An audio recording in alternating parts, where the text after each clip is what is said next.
Like, yo, that's crazy. I was like, so you mean to tell me you don't see an objective difference? As a man, you don't see an objective difference between like Sam Cassell and Prime Denzel Washington? There's no difference to you. He's like, nah, they the same. I'm like, bro, I was like, bro, you lying, bro. That's I was mean. like, you lying. I was like, this one's more objectively handsome. Like, no disrespect to Sam Cassell, he was a killer, but it's like, yo, that's Denzel. You know, I can see why women like him.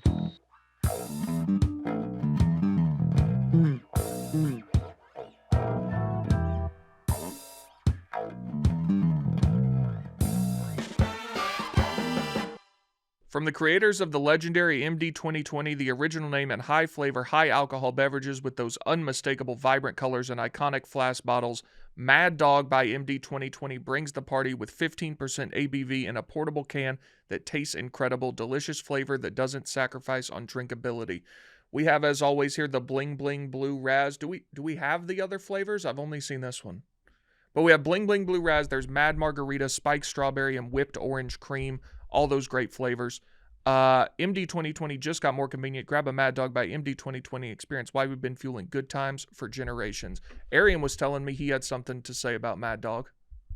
Well, yeah, it was just a story when I was and we had a player on one of our teams get injured, and he was out for the year, and we all felt bad for him because he works really hard, and we go into his place of residence, and he bought a bunch of Mad Dog 2020 for everybody, and we all celebrated his eventual comeback with Mad Dog 2020. So it has a special place in my heart. That was a good day for everybody. Arian, you know, I've got a great Mad Dog story as well. As you know, I played rugby in college at James Madison University, and we used to get a big basket of Mad Dogs every Wednesday, and you would stick your hand in blindfolded, and that was whatever what you pulled out is what you would drink, and they were the best Wednesdays ever. Oh, I love that for you and your rugby days, man. Yeah. I was a center half full Got wing that. Yeah. back. Yeah. Bet you caused terror on that field. I did. Mad Dog, did you have Mad Dog on Memorial Day? I was indulging this weekend. Yes, you could say that. Yes, I was having fun. Which flavor? The Bling Bling Blue Raz. Nice. Yeah. Look for Mad Dog by MD 2020 in your local stores and at drinkmd2020.com now. Must be 21 or older to purchase. Welcome back to Macrodosing. It is Thursday. It's May 29th. We're back in the studio. Myself, Big T, Arian, Mad Dog, McKenzie behind the glass. We're getting ready for a little Arian Foster field trip in just a little bit. I'm excited about that. Excited to have you up in Chicago. The weather's turning nice for you. I'll take you out in the El Camino for a little bit. How's that sound? Oh, I love that, man. Let your hair blow in the wind, and I'm just gonna be looking at it like, you know, that Lady in Red song playing. Yeah. You in slow motion. It's gonna be an amazing little. What is it? Spring? No, what is it? It's summer now. Fuck. You're just lying to his face. What am I lying to his face Telling him that about? the weather is turning nice for him. It's going to be turning nice. Have you looked at the weather? I've been outside the last few days. Yeah, today's not great, but this is the last day. Yesterday was freezing. This is the last bad day. Yesterday was not freezing. My daughter has my phone. What's the weather report? I'm seeing 51 tomorrow, 54 Friday, 51, 55. Next week starts to hit 60 in June. Hey, let me tell you something. 60 is gorgeous weather, my brother. Not here, dude. I love 60. That was very disingenuous what Big T's doing. Very disingenuous. How do you figure? Big T was just reading the low temperature. Okay, are you going to just read the highs? Yeah, that's what you do is you read the highs. Okay, yeah. You read the lows? When I'm trying to make a point? I don't give a fuck what the temperature is at 3 o'clock in the morning. Buddy, that's what the temperature is until noon and from 6 to midnight. All right, so this is big fake news by Big T. No, you care about what the weather is for 3 hours. Big T, that was a little bit disingenuous. If he just reads the highs, is that disingenuous? No. So the highs are 60. That's okay, here, wait. Thursday, high, 69. Friday, 77. 65, 74, 82, I'm 83, 66, 75, 62. That's actually wild that you did that to me, Big T. That's actually wild. But listen, pal, I was at the Cubs game last night. It said it was going to be 60 degrees. My hands were frigid. The wind was whipping. It was 48 degrees. Well, that was it said it was going to be 60 at night, and it was 48. I don't know what it was, but it was very, very cold. I would say that was. And it that did was say it was supposed to be 60 at night. That was disingenuous. Let's not It's do that. disingenuous to read the highs then. That's what That's you You do. have to apply the same logic. That's what you do when you read the weather. Because it goes by time, right? The peak of the day is usually around noon, 1, 2, 3, right? And then it tails off as the sun goes away. Man, what are we talking about? It's going to be both temperatures. They're equally disingenuous if you're going to play that game. Then give the full range. Give the full range then. Okay, well, Tomorrow, 51 to 66. Okay, so- is that what you want in June? So during the day, it's going to be like 62, 63, 64, 65, 66, then back all the way down. Then by the time you're indoors at night, it's going to be probably in the upper 50s. That's what we're talking about. But it's easier to say like, oh, we're in this office at the times that you're saying it's the best weather. But as an adult, as you get up in the morning, it's going to be cooler than you do when your day's Correct. going. And then by the time I'm going home, it's cooler again. That's how temperatures worked all my life. Right. So the times that I'm outside, it's not when it's the high. This is a funny conversation. But hey, yeah, it's going to be cold as shit when I get there, according to Big T. That's cool. I have hoodie sweaters. Raining today as well. Sleeveless hoodies. So I'm packing for both. We're good. You're gonna want some sleeves, brother. I'm just telling you. It's going to be great. It's going to be great over the next couple of weeks. Everything's going to be perfect, and the sun's going to be shining, and the El Camino is going to be starting, and it's going to be wonderful. Well, that I'm kind of skeptical about. No, it started up yesterday. Listen, you don't have a stranded. You don't have a stranded on an old block. No, what happens is I get it started. I can tell if it's a good start, if it's going to stay running. And then usually I get to my first stop sign and it stalls out. And then I restart it and then it works. Took it to the gas station, filled it up, high octane gasoline, took it to the shop, getting a new fuel pump in it. I'm going to pick it up tomorrow. It's going to be perfect. Everything's going to be great. You watch. I promise you, I'm going to drive the El Camino to work and home on Friday. This is the start of El Camino season. Just watch. I hope that works for you. Just watch. Talk to me, Goose. We got some. Oh, you want to start? You want to start with some Talk to Me, Goose? No, we'll save that. I know they got you. I know they got you off because you're a playing guy. We'll save that for PFT's playing corner in a second, and I'll just do like 1 minute on some updates. But let's start out with the president of France, Emmanuel Macron. Got into a little do on the airplane on whatever the French version of Air Force One is. Air Force I don't know what they call it. What do they call the Air Force? I don't know. I don't speak that much French. Right. L'avion 1. Yeah, probably something like that. Plane 1. Yeah. So Macron and his wife Brigitte were on the plane. Is it Brigitte or is it Brigitte? I think it's Brigitte. Brigitte Macron, who is quite a bit his senior. I believe they met when she was his teacher in school. He was, 15 years old? That's the story. And I think she was like 39. Something like that, as one does. And he got married to her once he grew up a little bit. And there's been a lot of speculation about their relationship, just going back throughout the years.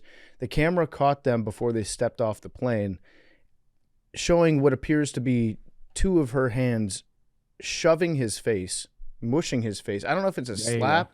It's a mush. It's a mush. It was a what do they call it in hockey? A wash? Face wash. You wash your face? Yeah, face wash, face wipe, whatever you want to call it. So it's a two-handed mush to his face, and then he looks out, waves at the camera, acts like nothing's wrong. And now he's calling it like a playful moment that the camera's captured. We don't see her body or her body language. All we see is her hands entering the frame. Interesting look for the president. She might have just challenged him to a duel. That might be what that is. But yeah, people are focusing on this a little bit. It's weird. Does this call into question their dynamic for you? What dynamic? Just maybe I don't know. It seems like a weird dynamic. If you did that to the president of the United States, you'd be shot.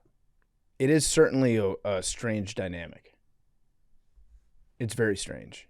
Now we don't know. Again, I'm going to sound like I'm making excuses for her, but it would be nice if we saw the couple seconds leading up to that and saw like if it was. They're claiming it was a playful moment. Definitely was not. I think you can look at his face and tell that. I know that's much when I not the see him. case. He would have played. He would have played back. I tell you what though. I'm not saying I believe Candace Owens. That's not what I'm saying. I just want to get that out. I love where this is going. I'm just saying that since I heard that crackpot theory, nothing has happened to disprove it. No, I wouldn't Is even it go child that abuse? far. Is that what you're saying? You said what? Child abuse? No, no, no. I don't know. I don't even care enough to dig into it. All I'm saying is, since I heard what she said, I do look at her with some skepticism. It is an odd relationship for a public figure of that stature, a president, to be in, right? Usually, they're of the same age, right? That's pretty normal, especially, but she's much older than he is, and it's just not, it's abnormal. Yeah. I'll just say it's abnormal, and it looks it looks abnormal. I'll put it I'm this not. way. I don't believe it. I like what he said. I like what he said. I don't believe what Candace Owens said. I'm just saying it is an abnormal relationship, and then her slapping him. Weird. It's wild. If Barstool Sports was invented 40 years earlier, Jerry Thornton would have written a blog about her. That's all I'm going to say.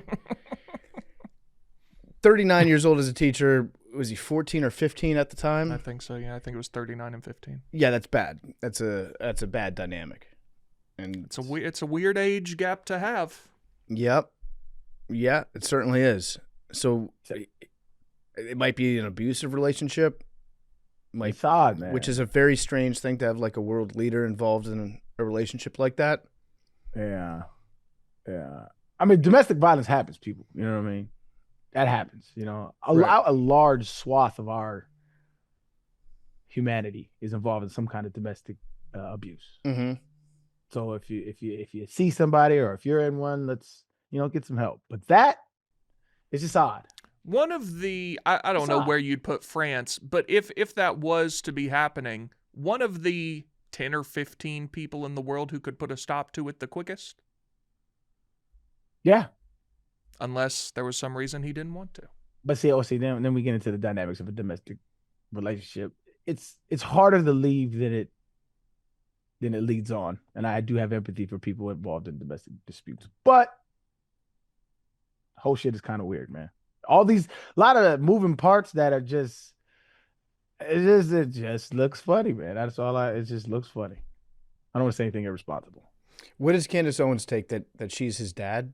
Yeah, I think that's the thesis. Yeah, that's a wild take.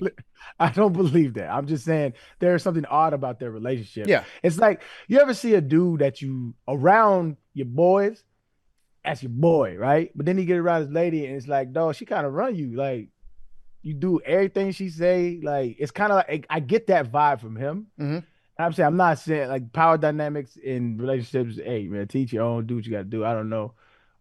But that's the vibe I get. And usually that can lead to some very toxic situations. Mm-hmm.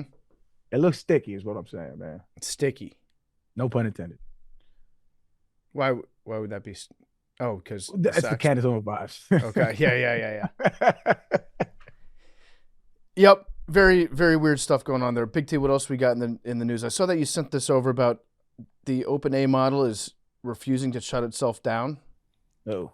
Yeah, so OpenAI's newest venture, I forget what it's called, Grok, POC 3, whatever the fuck it is. Mm-hmm.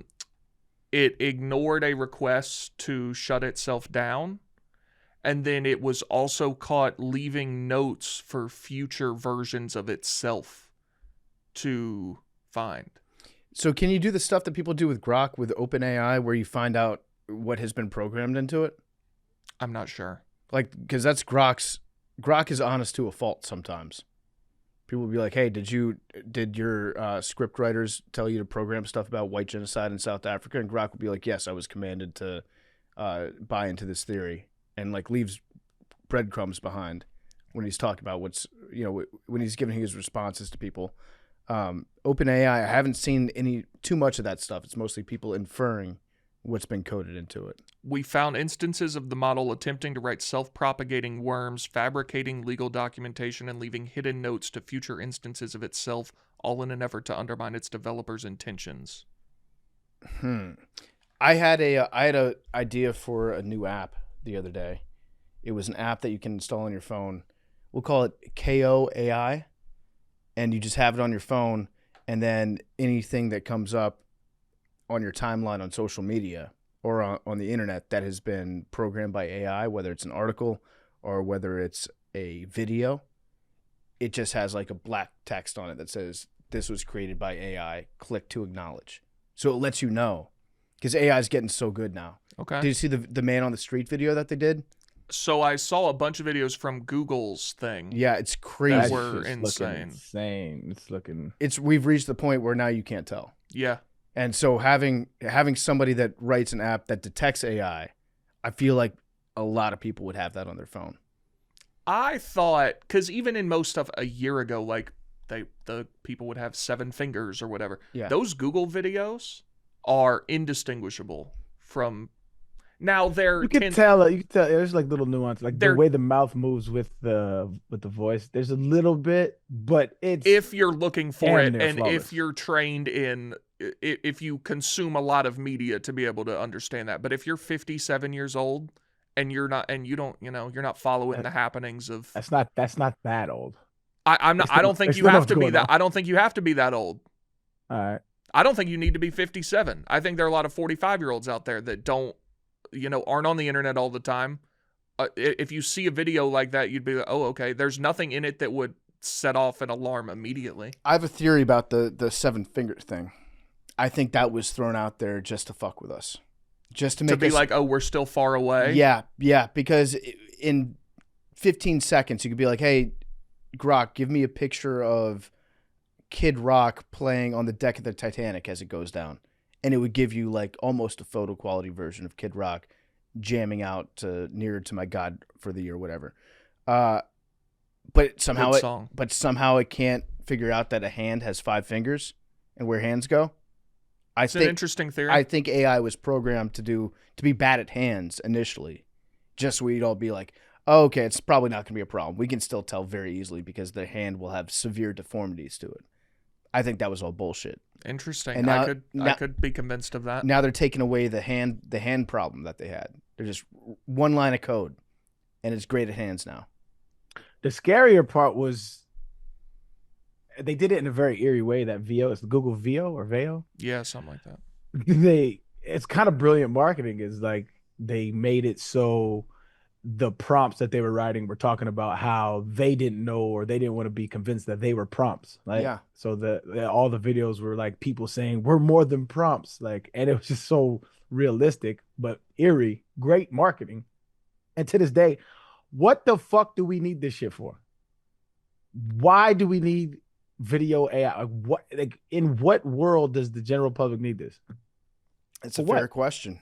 What uses are there? I guess if you're a filmmaker and you're working on Avatar 7 or whatever, and you can get great results through AI, why wouldn't you use AI instead of spending a bunch of money on old school visual editing techniques?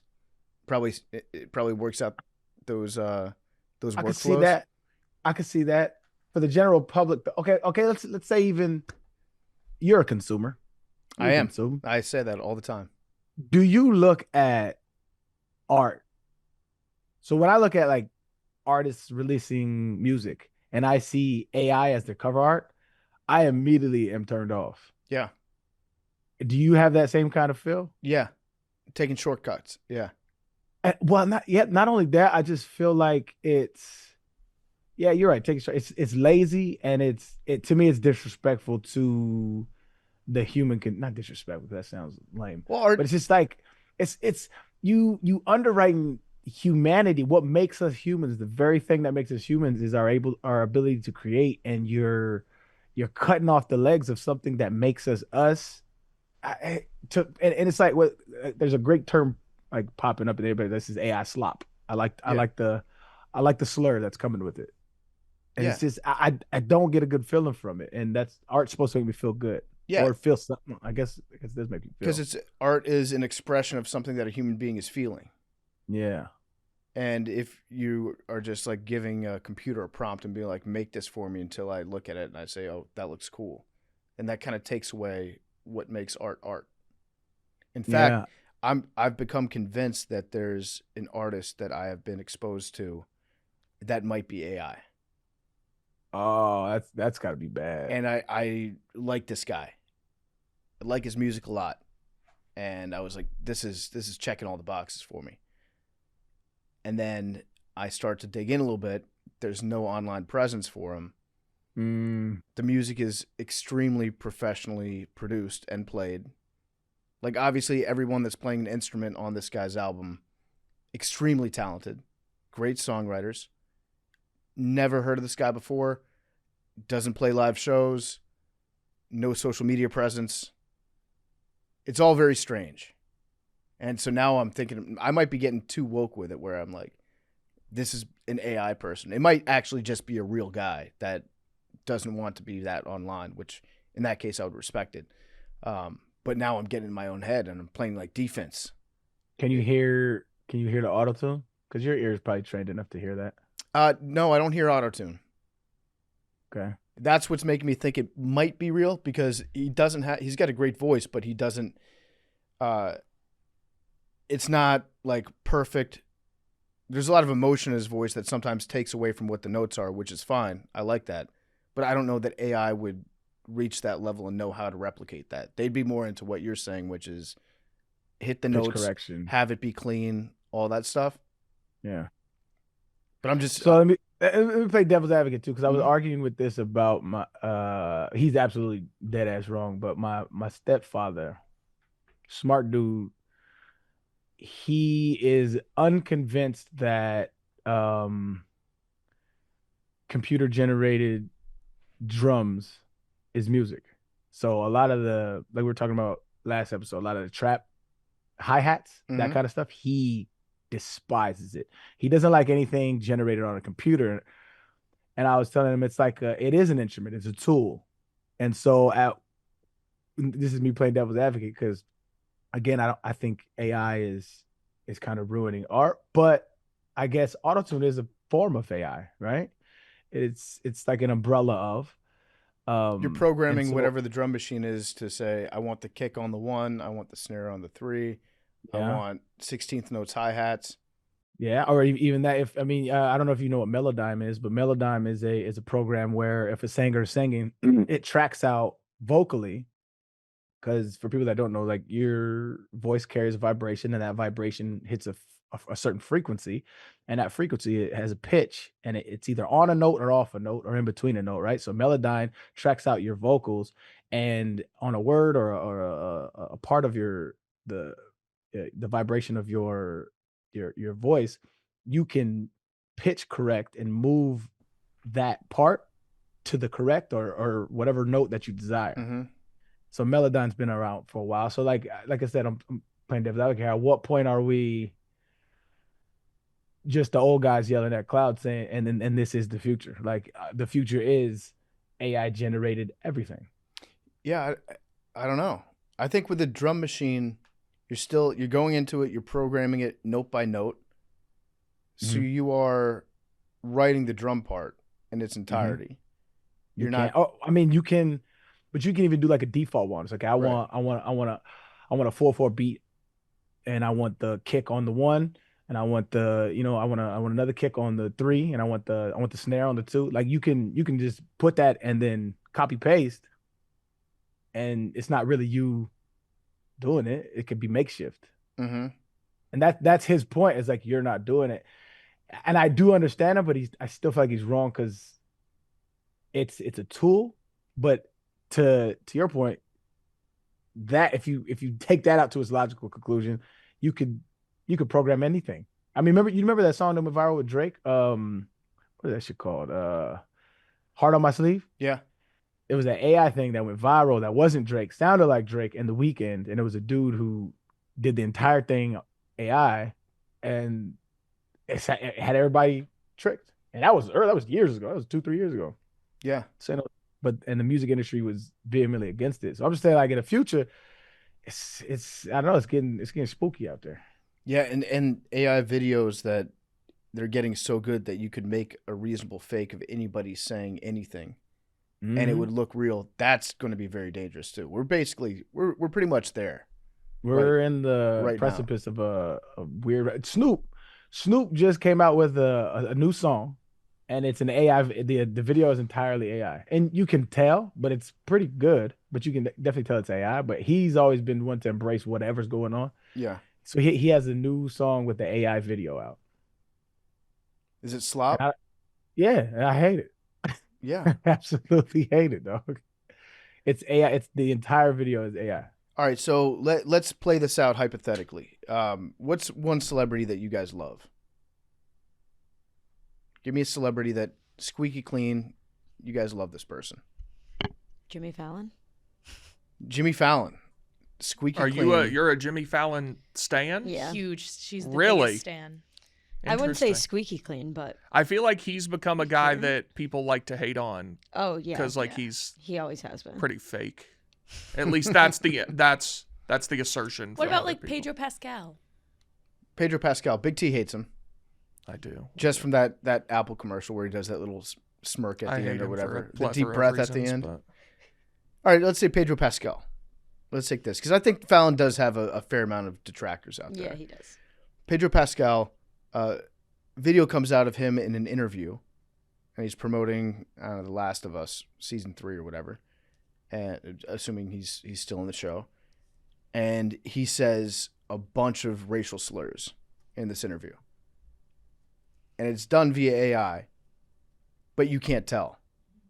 How does one go about proving that that's an AI generated video, that it's not real? Because we're also going to get people that say, when they do get caught, like Morgan Wallen, if he gets caught doing something, he's like, that was AI. I didn't actually throw that chair. Yeah. Yeah. All my chairs are accounted for. Do you know that bar has a drink now that comes with like a chair in it instead of an umbrella? Leaning into it. Yeah. Love that. But how would Pedro Pascal go about defending himself in that situation? I don't know. I don't think that. Whew. Trust. That's that's where we're at. There has to I don't- be something, and this is, I'm just saying shit. I have no idea. But there's got to be something in like the code of a video or something that Right. can tell you if it's AI, right? Mm-hmm. But then after that video comes out, let's say it takes him a day to have somebody analyze the video and prove that it's Well, yeah, AI. that's going to Court of happen public for sure. opinion. And then he would have a case to sue for defamation. But then as a public figure, that opens you up to discovery. And let's say that there's something that he doesn't want people finding out. Maybe it's nothing bad that he did. Maybe it's something in his personal life, in his family life. But there's an element of privacy that he wants to maintain.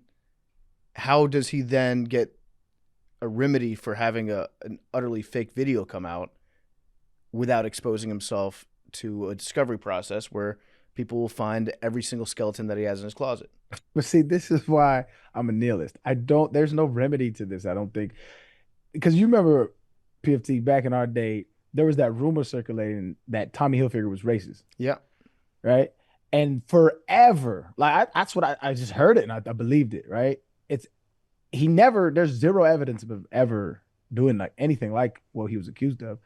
But in the court of public opinion, like he lost a lot of business, probably gained some though, but he lost a lot of business because he was deemed as a racist. And so like, even if you have evidence that you're not, like some people will still believe it. It doesn't even matter anymore. Like nothing matters. Like that's why I'm just like, so I don't know, man. I'm extreme pessimist. I don't know. In that case, it was an urban legend that got out of control.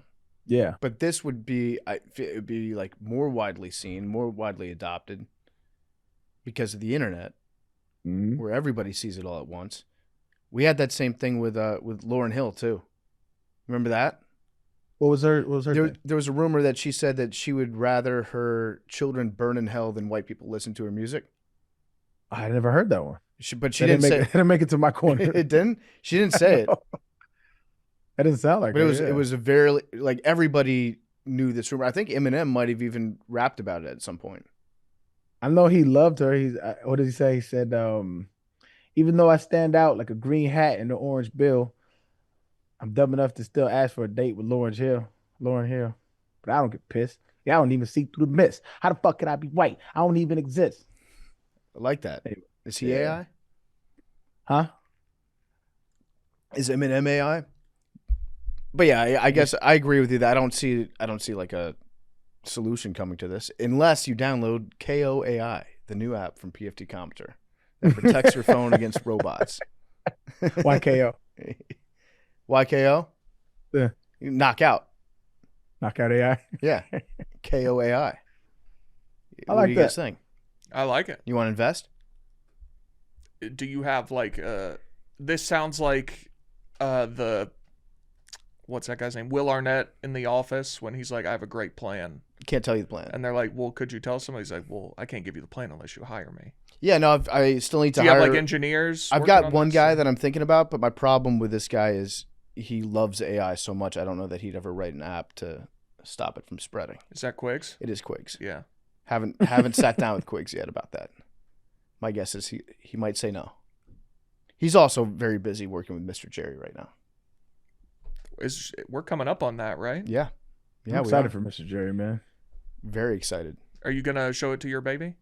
I'm gonna check it out first, but eventually, I'll see if she likes it. See if it works. The behind the scenes clips from Mr. Jerry are going to be, I think, just as popular as the show. Yeah. Did you see Drewski making fun of the children's show thing? Yeah. That shit was funny as hell. Now, Jerry doesn't do that. That's in his past. But there's some very funny behind the scenes clips that I think will be just as good as the show. Something in there for adults, too. Put that on Jerry After Dark. Is he still do Jerry After Dark? He don't do that no more, huh? No, It's Tate now. you were on Stool After Dark.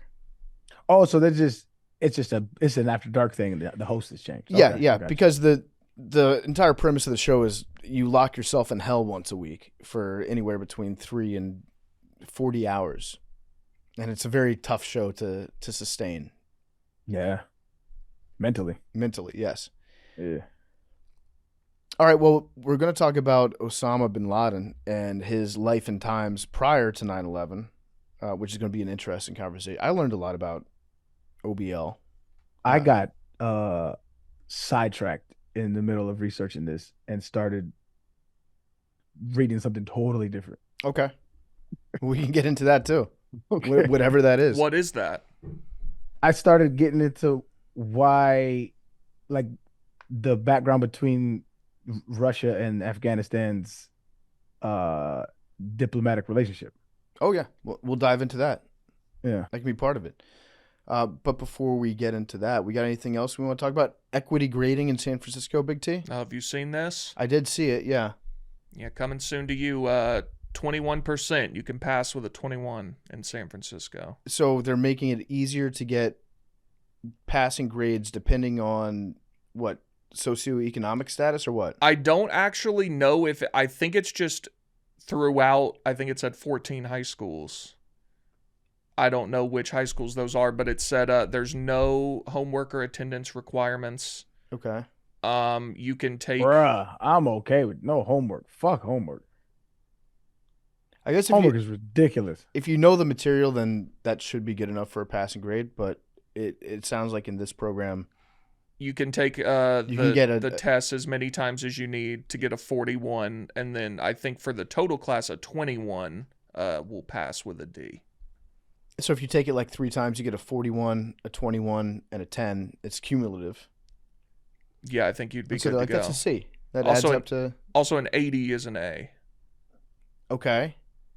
It is kind of bullshit how different school systems have different grades for what an A is.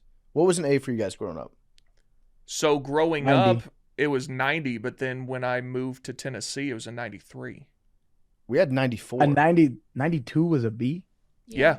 Mine That was makes no sense. 93. And in high school, there what I could be wrong about this. I don't think there was pluses and minuses until I got to college. So yeah, 92 was just a B. We had pluses, minuses, but it was like Makes no 94 sense. and above is an A. 90, I think it was 91 through 94 was an A minus. 92 through 94 was an A minus, and then an 89 through 91 was a B plus, Yeah. and then 88 down to 84 I think was a B. Yeah, that was mine. Yeah, but it's weird how different school systems have different arguments for what an A is. I'm pretty sure none of them are 80 though. None of them are 80. No, unless there was I a know- test that was graded on a curve.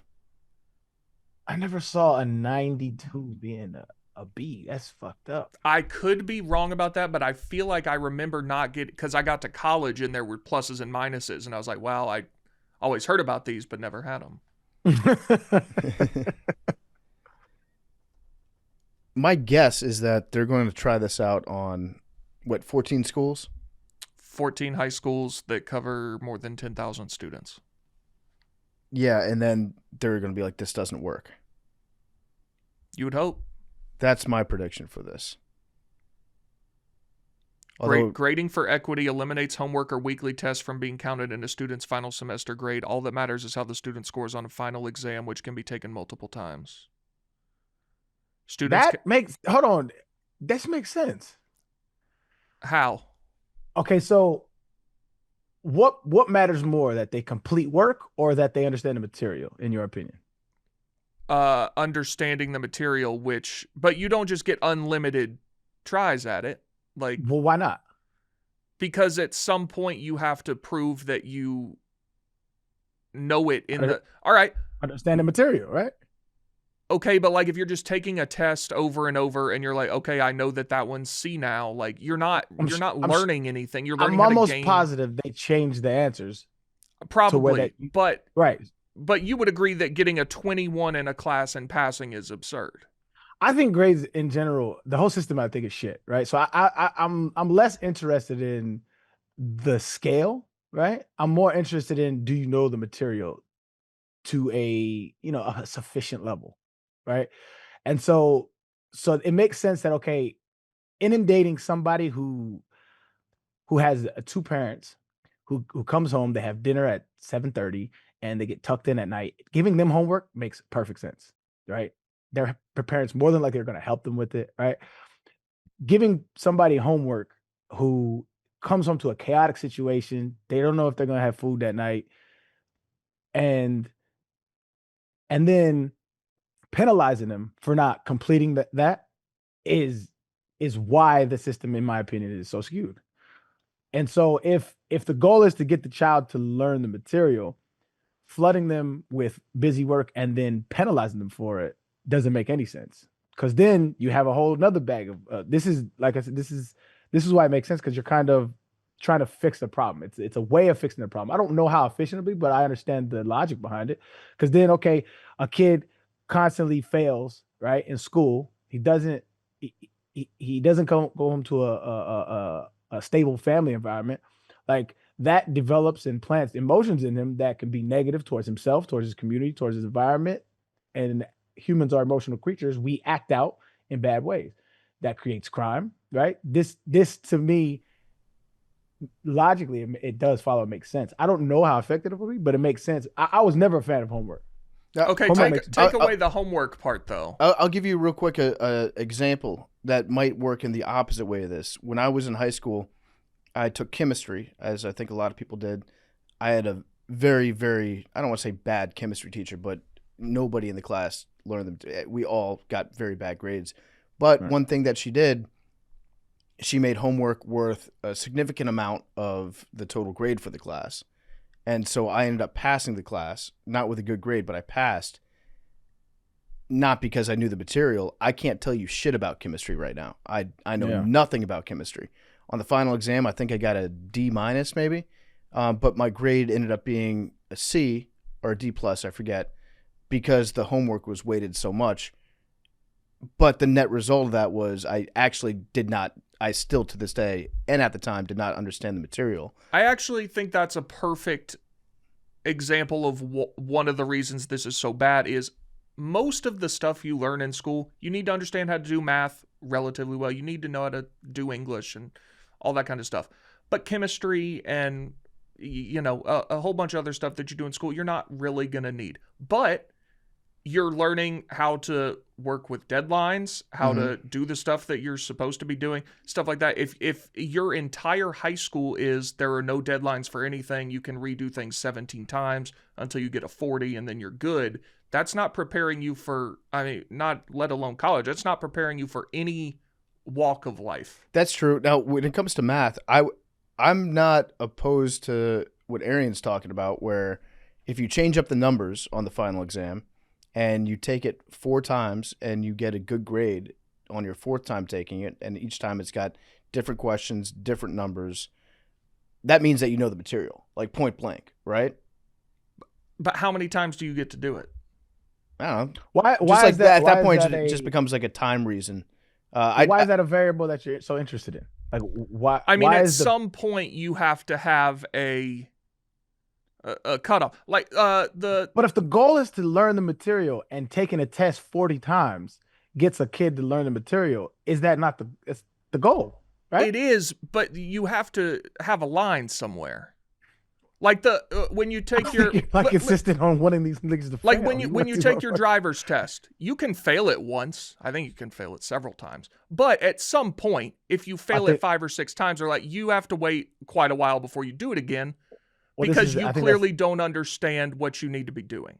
But that's a bad analogy because that's a public safety risk, right? There's no public safety trying to teach a kid chemistry. Sure, but in any job you have, you don't just get unlimited fuck ups until you do something correctly. I don't disagree with that, but this ain't a job. This is school. Our job is to teach kids things, not say, hey, if you don't get this right, we're gonna fire you, just like we will in the real world. It's our supposed job to give you a reasonable preparation for things like that, though. That's why I think this is reasonable. You are gonna get this right as much time as you need to do it. But the goal is to get it right. The goal is not to teach them, hey, you're failing. But do you think this environment is going to foster, hey, we're really working with you to make sure you get it right, or it's going to foster, I can fuck around and slack off and do whatever I want? That's contingent on a lot of different things, a lot of different variables, a lot of different socioeconomic statuses, a lot of faculty, supplies, like shit like that. There's a bunch of different variables. But which do you think is more likely? I don't. There's too many variables to make an accurate prediction. But what I'm not even saying that, yo, I think this is gonna work. I'm just saying I do understand this logic. This logic makes sense because our school system right now is horrid. Like it's not conducive to actually giving a shit about kids. If it was, it would be mandatory. We learn about credit. It would be mandatory. We learn about time management. It would be mandatory. We learn about emotional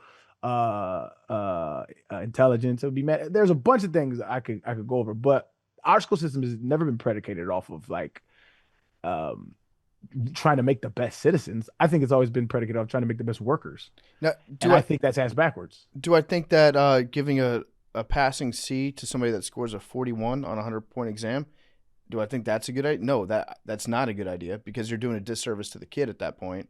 I do agree with where the kid will be moving on and they will not have an understanding of the material. Then they're going to fall farther behind, and then they'll be graduating with absolutely no education to speak of, which is not what we're going for here.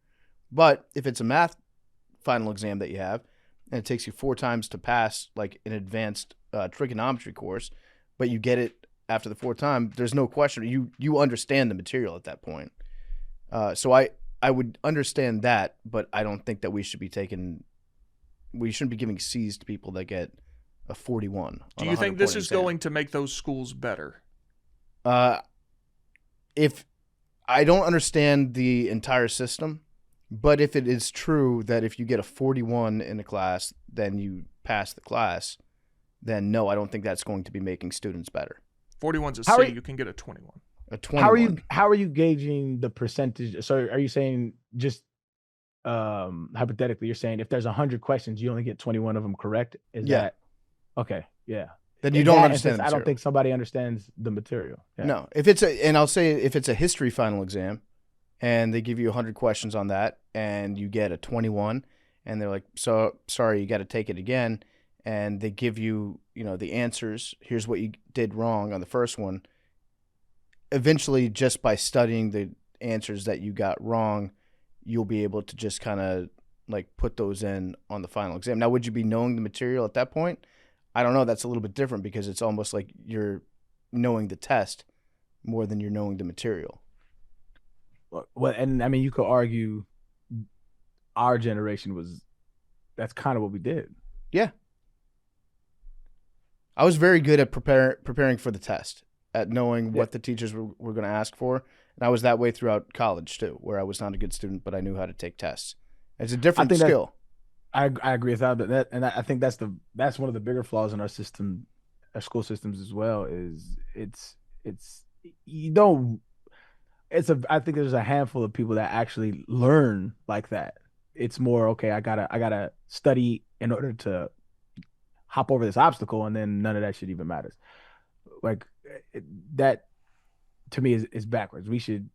I don't know. I'm not gonna fix the school system on a podcast, but I do understand this logic. I'm not saying it's gonna work. I don't even know it's gonna work. I would like to see the results though. Yeah, we'll see. There was I think it was the superintendent of DC schools maybe 20 years ago that was paid a shitload of money, and her big idea was to reward good teachers and fire bad teachers, which in theory makes sense, right? You want better teachers, you want less You bad have teachers. my attention, okay? So the teachers would get massive bonuses based on the percentage of their students that would pass the classes.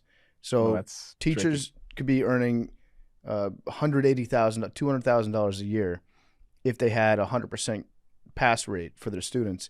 And then it became more about teachers teaching what was going to be on the test and like over preparing them for that test than it was about teaching them the things that they needed to know to be a successful student and human being after that.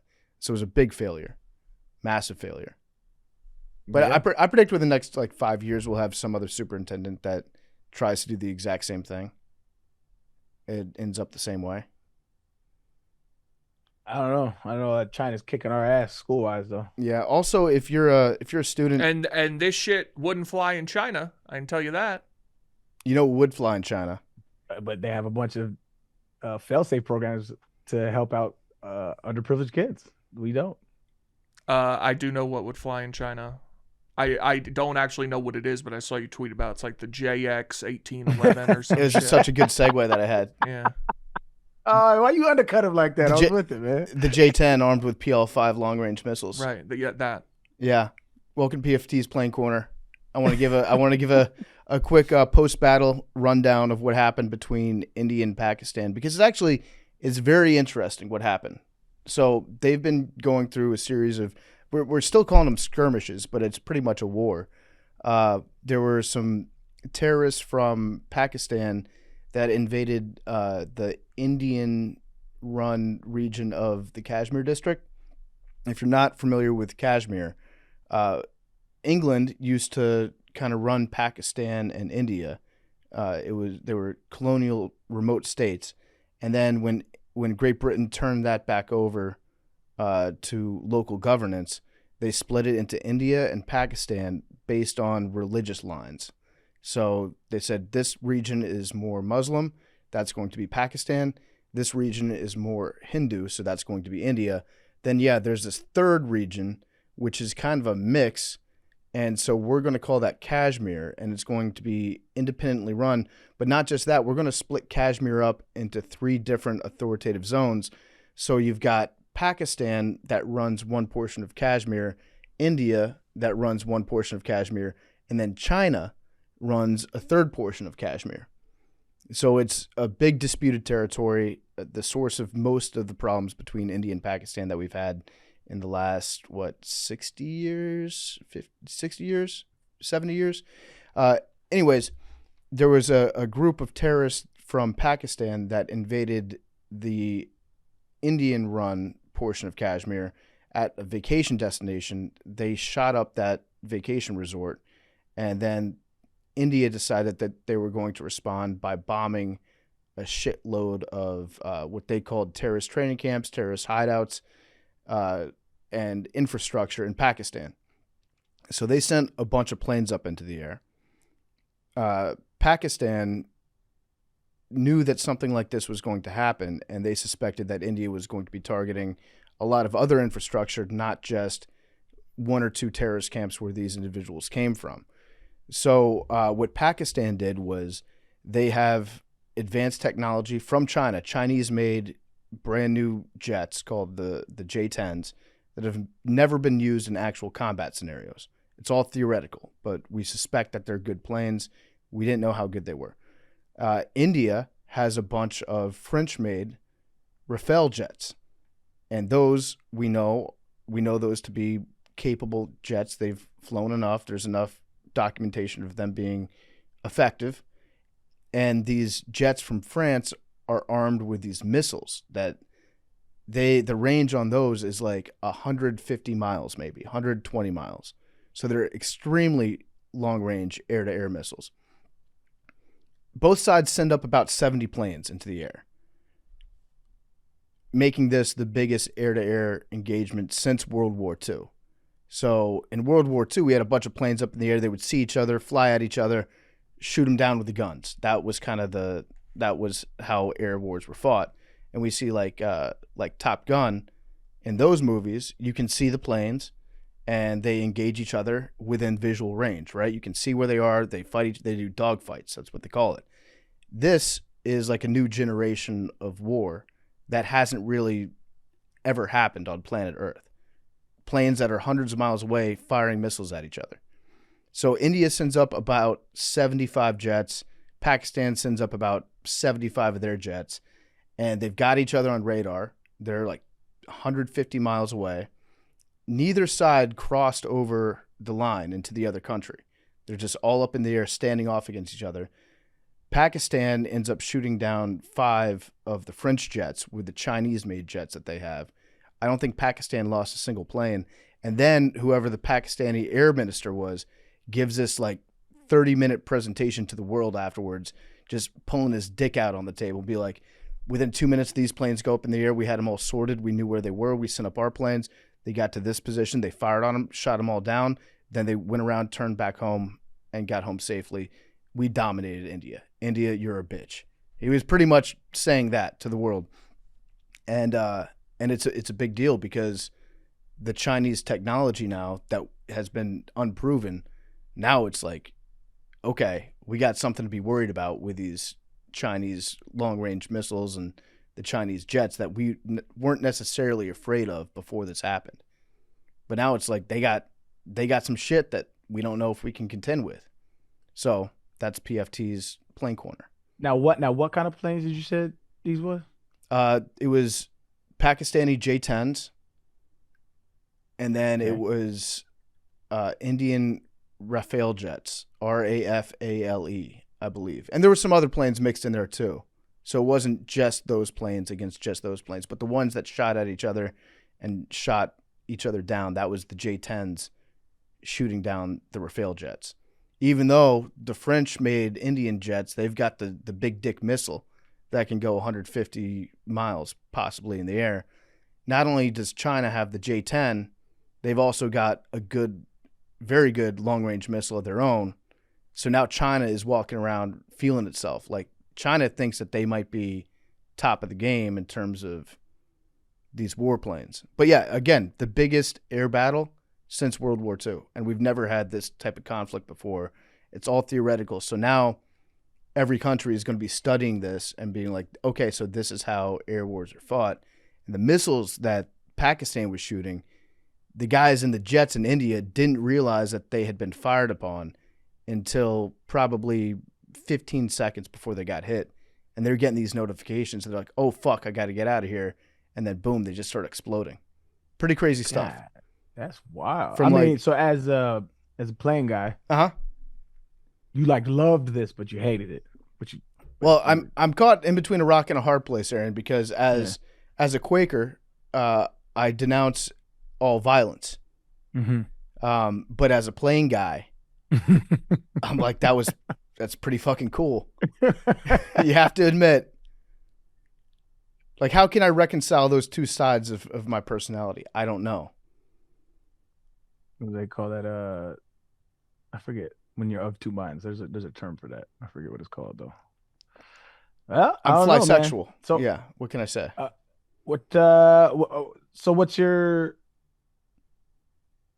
final say on can those planes compete with our planes? My big takeaway from this is I think they might until Trump gets the Lightning Super with 2 engines up in the sky.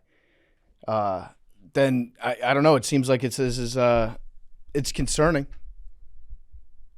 It's concerning for national security because right now China is definitely feeling like they could fuck us up in the Pacific with their technology that they've got right now. I mean, that's what is interesting to me about the United States is you have a nation that we're always saying is our enemy, right? In China, Mm-hmm. they specific like their whole existence is we need to invest in our children. Their education system is insane, right? Their infrastructure is 10 times better than ours. And if we're in a proxy war with them all the time, Mm-hmm. why will we not? Let's just like we were in the Cold War with Russia, right? That's why we went to the moon. Yep. Just to big dick them on that. We don't big dick China on education, healthcare, or infrastructure. Like we're just like we're better. Mm-hmm. But to me, in my mind, just logically thinking, eventually they're going to outpace us in a lot because their kids are by far learning at a higher rate than ours are. Yeah. I don't understand the logic behind not wanting to invest in education. And one thing you got to understand about the mentality of China, and not to paint too broad a brush of it, but this might give you some perspective on China. Right. They're currently in their "Make China Great Again" mode, Okay. which they've been in, I would say, probably since, I don't know, the 70s. So China, they had a dynasty where they thought that they ran the world for about 4,000 years. Okay. Like they were a superpower in their mind for 4,000 years. They took a big step back in the late 1800s, early to mid 1900s. And so they're like, that was a blip on the radar. We're going to be returning to us being, running the world essentially. So they look at that as their rightful place. And to a certain extent, you can understand that if you've got a history of 4,000 years where you run the planet. Right. Right. So they're like, that was just a minor setback. And we're going to come back stronger and everything will be fine. Just, we'll pretend those 60 years, 70 years didn't happen. So that's where they're at right now. Yeah, I don't watch enough of the, what is it, Red Note videos Yeah. where China's throwing their weight around. I do know that there's like a massive wealth inequality problem too that they have in China. Yeah, I don't know enough about it. Just what I have read, it's propagandized to me in a way that I don't think I knew. But the war between India and Pakistan, it's being encouraged by the Chinese because this is a test battlefield for all their new weapon systems that they've got. Just like, the United States is using some of their new technology in Ukraine, in that war, watching that very closely. China, I would say, has been not shy about fanning the flames a little bit so that they get to see what their weapons are capable of. And now they're going to be able to sell their technology to a lot of other countries. That's where it could also impact the United States is like our shit was the gold standard where we'd be as much as people like to slam the F-35, we were selling that, making a fuckload of money to other countries because that was the highest piece of technology that you could get. So if you wanted the best, you had to buy from us. Now China's going to be like, well, we've got a competitor in the marketplace that's actually been proven on the battlefield. So now China is thinking that they're going to get a ton of orders from other countries and make a lot of money on their systems, which will then feed those same companies into having better research and development and getting ahead and staying ahead. So that's PFT's Plane Corner. Any questions from the audience about planes? What's the best plane? I think it's the Raptor. Still think it's the Raptor. Explain to me why we in China in particular are selling planes to other countries, only to allies, I assume. To allies, but as we know, and as we'll find out later, sometimes your allies become your worst enemies. Right. Why are foreshadowing? Why are we doling out this technology that we should presumably keep for ourselves? So we've got the export varieties and then the ones that we keep for ourselves. Oh, so we keep the premium tier. We keep the premium tier in-house. They get with ads. But yeah, exactly. Okay. That's a great way to put it. When we're selling these to other countries, we're like, yeah, you can have the export variety, doesn't have all the systems. Israel, you can have the premium variety, but you don't get the premium plus that we have at home. Mm. So you got to keep something for yourself. Okay. So we keep athletic premium plus. We do, yeah. and everybody else they have like a monthly amount of articles that they can read for free. Got it. It's like 3. Yeah. You All don't right. need more than that usually. Usually not. Any other questions? Nope. Okay, good. But it's fascinating to me, and there's a bunch of breakdowns in that guy that gave the press conference. You remember when Trump gave the press conference about how was that al-Baghdadi? He died like a dog. Died like a dog. Yeah. We went in the front door. We just knocked it down. He was very scared. Very, very scared man. Cried. Puked on himself. That's what this guy did from Pakistan. You saw what was happening today. I did not. With the big guy. Did not see that. Pardoning Todd Chrisley. Yeah. So what do you think about that? I don't know anything about it other than what I just told you. I think it's hilarious, but yeah. So he pardoned him and his wife. Pardoned a former sheriff from Virginia as well. So he's getting a lot of shit about that because I think the sheriff's wife recently attended $1 million a plate fundraiser, and then he got a pardon shortly thereafter. But the Democrats are having a very hard time attacking him on that because the natural reaction is, what about Hunter Biden?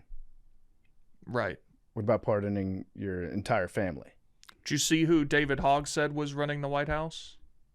No. In a Project Veritas video. By the way, who are all these political operatives that go to lunch with these guys who work for Project Veritas? Who do they say they are? I don't know. They have elaborate backstories that they come up with sometimes, and they try to get journalists. Like their full-time job, a lot of them, is to hit up journalists with very shaky cover stories, and journalists have to like figure out, oh, is this guy on the up and up, or is this person asking because they're trying to get me to sting?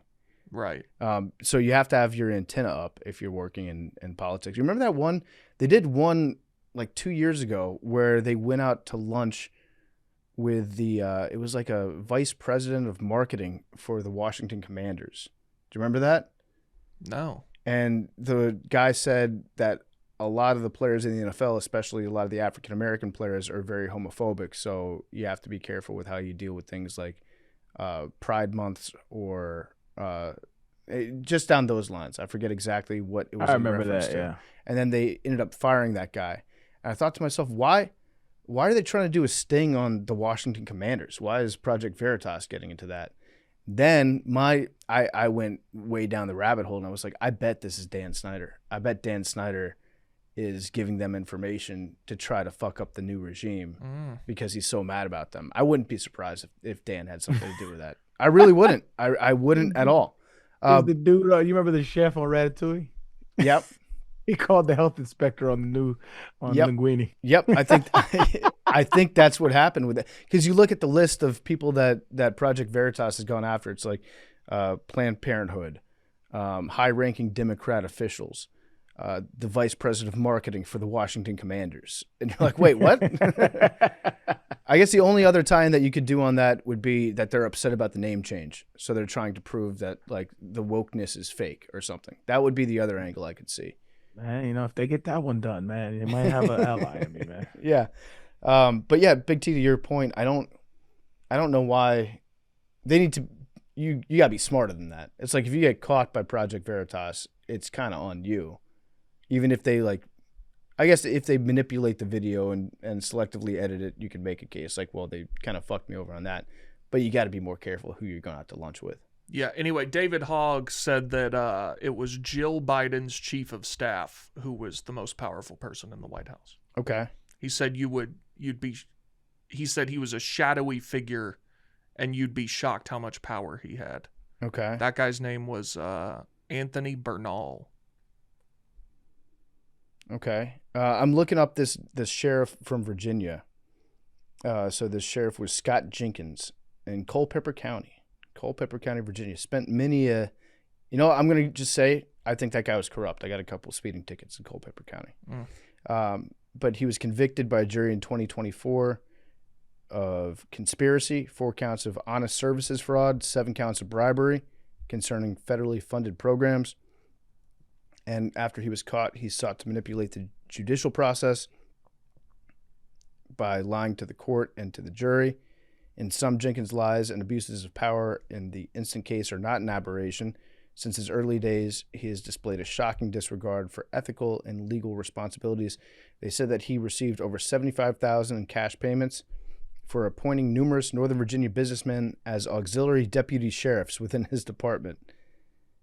So if you were a business owner, he would just deputize you and give you a badge if you paid him. Kind of sick.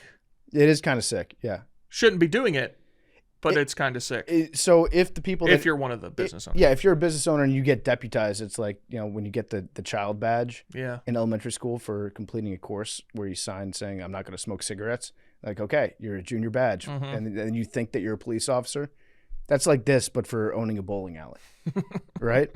So I would imagine also if you're a business owner and you pay this money to become a deputized officer, probably means that your business is more likely to be protected by the police in the future. Like he stops and he's like, be a real shame if you didn't become an auxiliary deputy. Did you mention, was there a price tag on what it costs to become?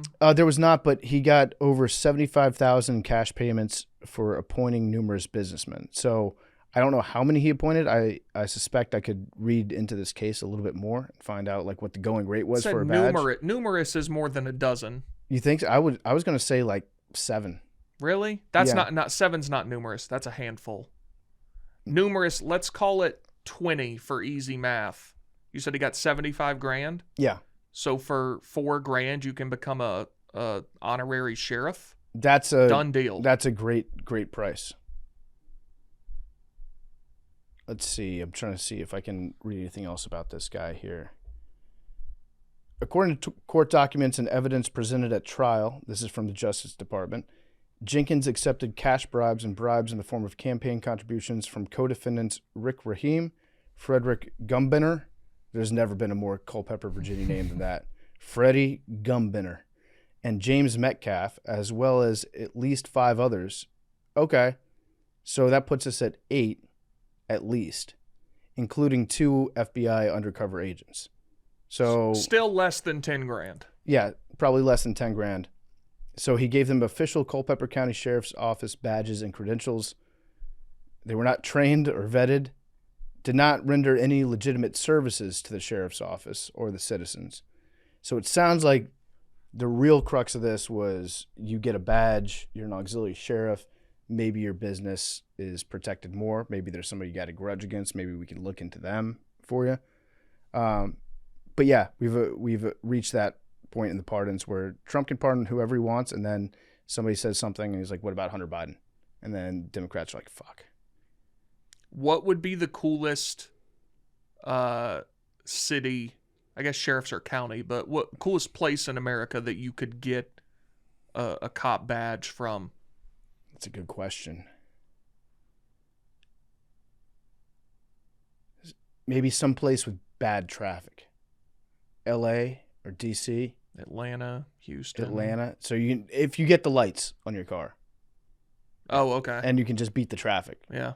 Like honorary sheriff's deputy coming through. And you just hit the shoulder. Great. That'd be awesome. Here. Chicago would be good for that too. I would say maybe Reno. Or someplace in Nevada. Vegas probably. It'd be pretty sick to be an honorary sheriff in Nevada. What do you think? I don't know. I was asking you. Good point. I mean, just the town that you're in, whatever city you happen to live in, it'd be sick to be a sheriff's deputy. I would want the hat too. And a gun. You can go get one of those. I can't get one of those, yeah. All right, anything else? Jump through a bunch of hoops here, but anything else we want to get into before we get into Osama? Yeah. Andrew Tate and his brother. Just saw this. Facing 11 charges relating to a woman, including rape, bodily harm, and human trafficking. So he still has that case in Romania that's unresolved, if I'm remembering correctly. But these are new charges in England, in the UK. Yeah, in the UK. So that's wild. So yeah, 3 women in the UK. Prostitution, rape, human trafficking, actual bodily harm is one of the charges too. Yep. They're still living here? I think they might have left because there was Florida was saying that they were going to go after him. DeSantis wasn't Rubio playing or nice. DeSantis. Yeah, DeSantis. I said Rubio. DeSantis. Yeah, so is this the Matrix or is this a real charge? No, it's a real charge. Yeah. But again, due process. But that's a lot of charges in different places, kind of the same vibes. I don't know, man. The problem with Andrew Tate is he's done so well. There's a lot of problems, but one of the problems for his defense is that he's done so much content where he talks about the things that he's done. Yeah. Like explicitly. More so along the pimping line, like a self-proclaimed pimp. Going to be hard to say in front of a jury, that was just a character I was doing for my show. It'd be interesting. Yeah, fuck that guy though. Fuck him. Unless you're a woman. Do not fuck Andrew Tate. Do not fuck him. That should be his punishment. Or some people say, like, if you're a guy, that's what he really wants. You think that's what he really wants? I do think that a lot of guys that are obsessed with the manosphere stuff, I think that they have some closeted feelings. Yes. I saw this. Was that a throat clearing? Yes. Yes. Like they spend all their time talking about how awesome you look with your beard and your cigars, and like here's how a man should be should present himself as being attractive to the female.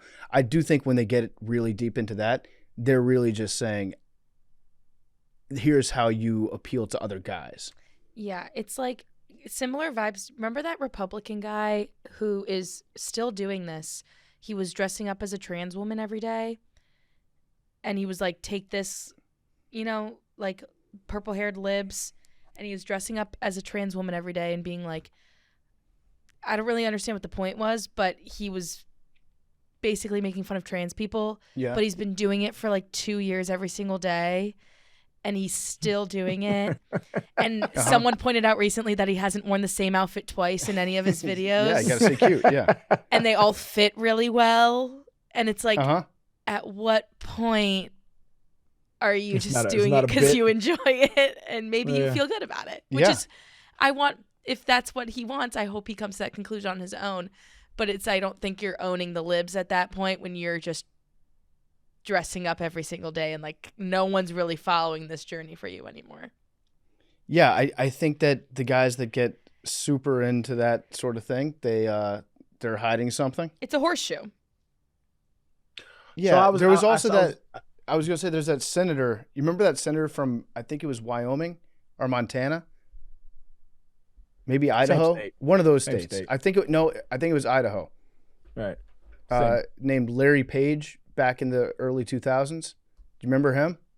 I do not. He got busted in a sting at an airport because he was in the stall and he was trying to get somebody to come in and fuck him in the men's stall. So he was like sticking his leg underneath the dividers in the stall and tapping his foot on the ground, which was a signal.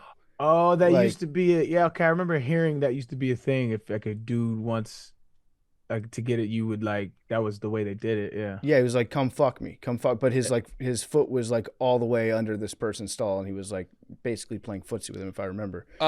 Just to make sure, Larry Page is the CEO of Google. Sorry, Larry Craig. Okay. Larry Craig. Good. Not Larry Page. Not Larry Page. I don't know what Larry Page does in bathrooms, to be totally clear. But if he does do this, okay, whatever. This is the senator, Larry Craig, and he got arrested, and then he said he's just got a wide stance in the bathroom, which is a great excuse. Great excuse. That's funny. There was a tweet I seen, and he was talking about. He started out with, it was a picture with SGA behind him. Mm-hmm. And he was like, "This man is fine as fuck." And I was like, okay. I was like, why is this in my algorithm? And he goes, but I'm not gay. And I was like, what the fuck is going on? And so he was basically, it was a long-winded explanation about how dudes don't have, like it's baked into our society to kind of not have any kind of originally he said we say like aura when dudes have aura or swag or whatever the case it be. Like that's our way of saying that dude is fine. And then another dude will argue with him like, nah, so and so got way more aura. He's like, oh, well, you just have a preference. You think he's finer than him. Yeah. And he was explaining as to why, and it does make a lot of sense. I've never been afraid of saying like, yo, that's a handsome cat. Like, this dude's handsome. Like, it is what it is. Like, I could see why women find him attractive. But he was explaining how dudes don't have like women. Like, if women say, oh, she is fine, that girl's beautiful, right? Like, nobody bats an eye and thinks that the woman's gay. But for men, you can't say a dude is handsome without saying, gay, you know? Yeah. It's baked into us to always kind of insert our dominant heterosexuality as not having. Yeah, I'm definitely not gay, right? Even pause, right? Pause. Mm-hmm. I think it's kind of evolved more into a joke, but originally, I grew up in a very toxic environment to where like homophobia was very prevalent. Like you call dudes sweet, call dudes gay, and you did not want to be known as gay, right? Or do anything gay. And it was just a very interesting take on how if you said dude is, he got aura, he got swag, like that's your way of saying, yo, he kind of fine. Shit was funny. Makes sense. I kind of understood what he was saying. To say like fine as fuck, that's aggressive. That's gay. Yeah, that's gay. That's aggressive. Also, I think we can all admit, like, objectively speaking, women are much, much, much more beautiful than men. I think so. Artistically, men are lumpy and gross. I would just think like, so I asked the shorty this not too long. I was like, it don't bother you that like I got facial hair and I'll be kissing you, like, and I was like, I couldn't imagine somebody having facial hair kissing me. That shit would be nasty. She's like, no, like you're a man. I like that. I like feeling the scruffiness. And I'm like, makes sense. I'll grow it out. Respect. Thank God. Thank God you do. Thank God women do all that stuff. It's great. Don't know what we'd do without you. Who's your guy who you think is fine? Who do I think is fine? Yeah. Who's your guy that you like? That's a handsome cat. I don't know that I've got one guy that I point to. If you ask me objectively, do I think this guy is attractive, I will give you my answer. Got you. You got any? I've had a dude where I was watching the movie and I was like, that's a good looking dude right there. Is what it is. Try me. What's it? Might not be a preference though. Try me. Let me see him. I don't know his name. Let's see. That's how much you like this guy. It's like, I don't know his name, but damn. I just know him by his work. Yeah. I'm not a celebrity kind of dude. Okay, Trevante Rhodes. Gross. He was in the movie Moonlight. No. Why would you immediately dismiss Trevante? He's not. I don't find him attractive. What about him? I just don't find him attractive. Interesting. I had this conversation on Spaces once. I was on Spaces with this was on the black corner of Twitter, and we were having this conversation, and it is prevalent. Like, so I could say, so I said the conversation was homophobia and hip hop and stuff like that, and I was like, dog, you never seen like one of your homeboys or somebody like, he's a handsome cat. I can see why girls find him attractive. I don't want to fuck him, but it's like I can see why I find you. And they were like, nah, dog, that's gay. I'm like, yo, that's crazy. I was like, so you mean to tell me you don't see an objective difference as a man? You don't see an objective difference between like Sam Cassell and Prime Denzel Washington? There's no difference to you. He's like, nah, they the same. I'm like, I was like, bro, you lying, bro. That's mean. I was like, this one's more objectively handsome. Like, no disrespect to Sam Cassell, he was a killer, but it's like, yo, that's Denzel. I can see why women like him. I might be worse at evaluating, like, outside my own race, what is a handsome man as opposed to what is a non-handsome man. I'm willing. See the difference between Sam Cassell and Denzel Washington? I'm willing to accept that I might have blind spots when it comes to that potentially, but yeah, keep any man. Ask me. I'll be totally honest with you. You don't see a difference between Sam Cassell and Denzel Washington. There's no difference. They're just guys. Not into either one of them. Okay, maybe I don't know. That's wild. Okay, let me get the white equivalent. This is interesting. The white equivalent to Sam Cassell. Of Sam Cassell. Yeah. Because like Sam Cassell was like, maybe didn't make it to y'all's quarter, but like Sam Cassell was growing up, we was known as like, yo, that he ugly. Like, yeah, ET. Ugly. Like, yeah. Made an NBA All-Star team, Sam Cassell. And then Denzel Washington was synonymous with like, Jet Magazine. Yep. man of the year all the time, shit like that. So it's like, they were the polar opposites as far as like growing up of like ugly and handsome. Mhm. And so I'm trying to find a white equivalent. Like, who did y'all grow up with? Something like, yo, that dude ugly. Like, it was known as an ugly dude. Or maybe I didn't clown on each other like that. I don't know. I don't know. Let me see. I'm just going to Ron Howard. white guys. Look up Ron Howard. I think that's the white Sam Cassell. It doesn't have to be a basketball player? No. I was trying to think basketball. Just ugly white guy. Chris Kaman. I know the name, but I don't know what he looks like. I honestly don't think I could give you a better comp there than Ron Howard. I think that's perfect. Ugly white guy. He was Opie in Andy Griffith's show, and then he was in a bunch of movies, and now is a very successful director. Oh, wait, you know what? All right, so, okay, you know what? wait. Wait. I fucked it up.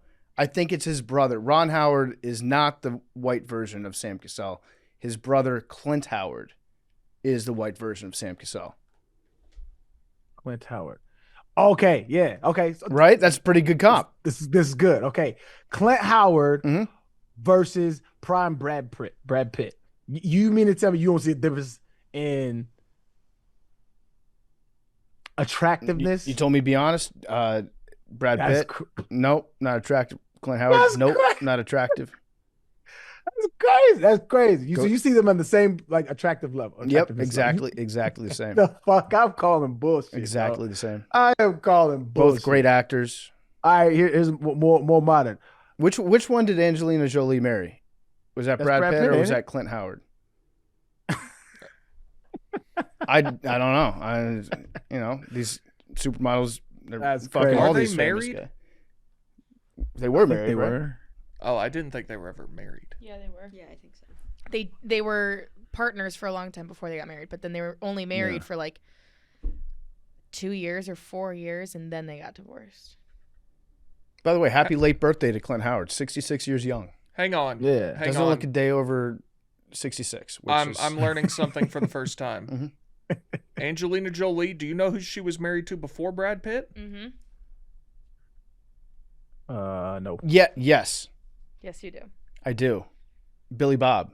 Yeah. Yeah, they wore vials of each other's blood around their necks. You're kidding. No. Billy Bob Thornton. I didn't know that. That was the most coked out relationship ever. Yeah, I don't think it was necessarily healthy. They showed up to some award show one time, and the press interviewed them right as they got out, and they're like, "So you guys seem to be really in love." They're wearing the blood around each other's necks, and he's like, "You want to know the truth? We fucked in the limo on the way over here." Billy Bob is currently married to his 6th wife. Let's go. Boy, competitive. He trying to win love. Why? Why? I don't know. Like same with Larry King, when he was doing the news. I think he had 6 or 7 wives. He was married, I think, 6 times. Yeah.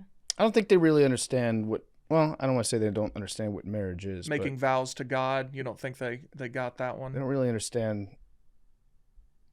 healthy relationships. This one has been 11 years, though, which is far longer than any of the others. Good Look for at him. y'all judging. Look at y'all judging. Good for him. I'm just asking why. Judge not, lest ye be judged. True. And so Billy Bob's other wives, he was married the first time in 78, got divorced in 80. So that's 2 years. Happens. Next wife, married in 86, got divorced in 88. That's 2 years.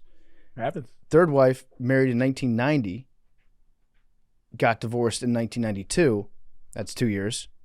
Happens. Fourth wife, married in 93, divorced in 97. That's 4 years. That's a long relationship. Hey, we're getting there. We are getting there. Then Angelina Jolie married in 2000, divorced in 2003. That's 3 years. And then his most recent wife, they've been married for what, 12 years? 11 years? So it seems like he figured it out. He found his lobster. His lobster, that's adorable.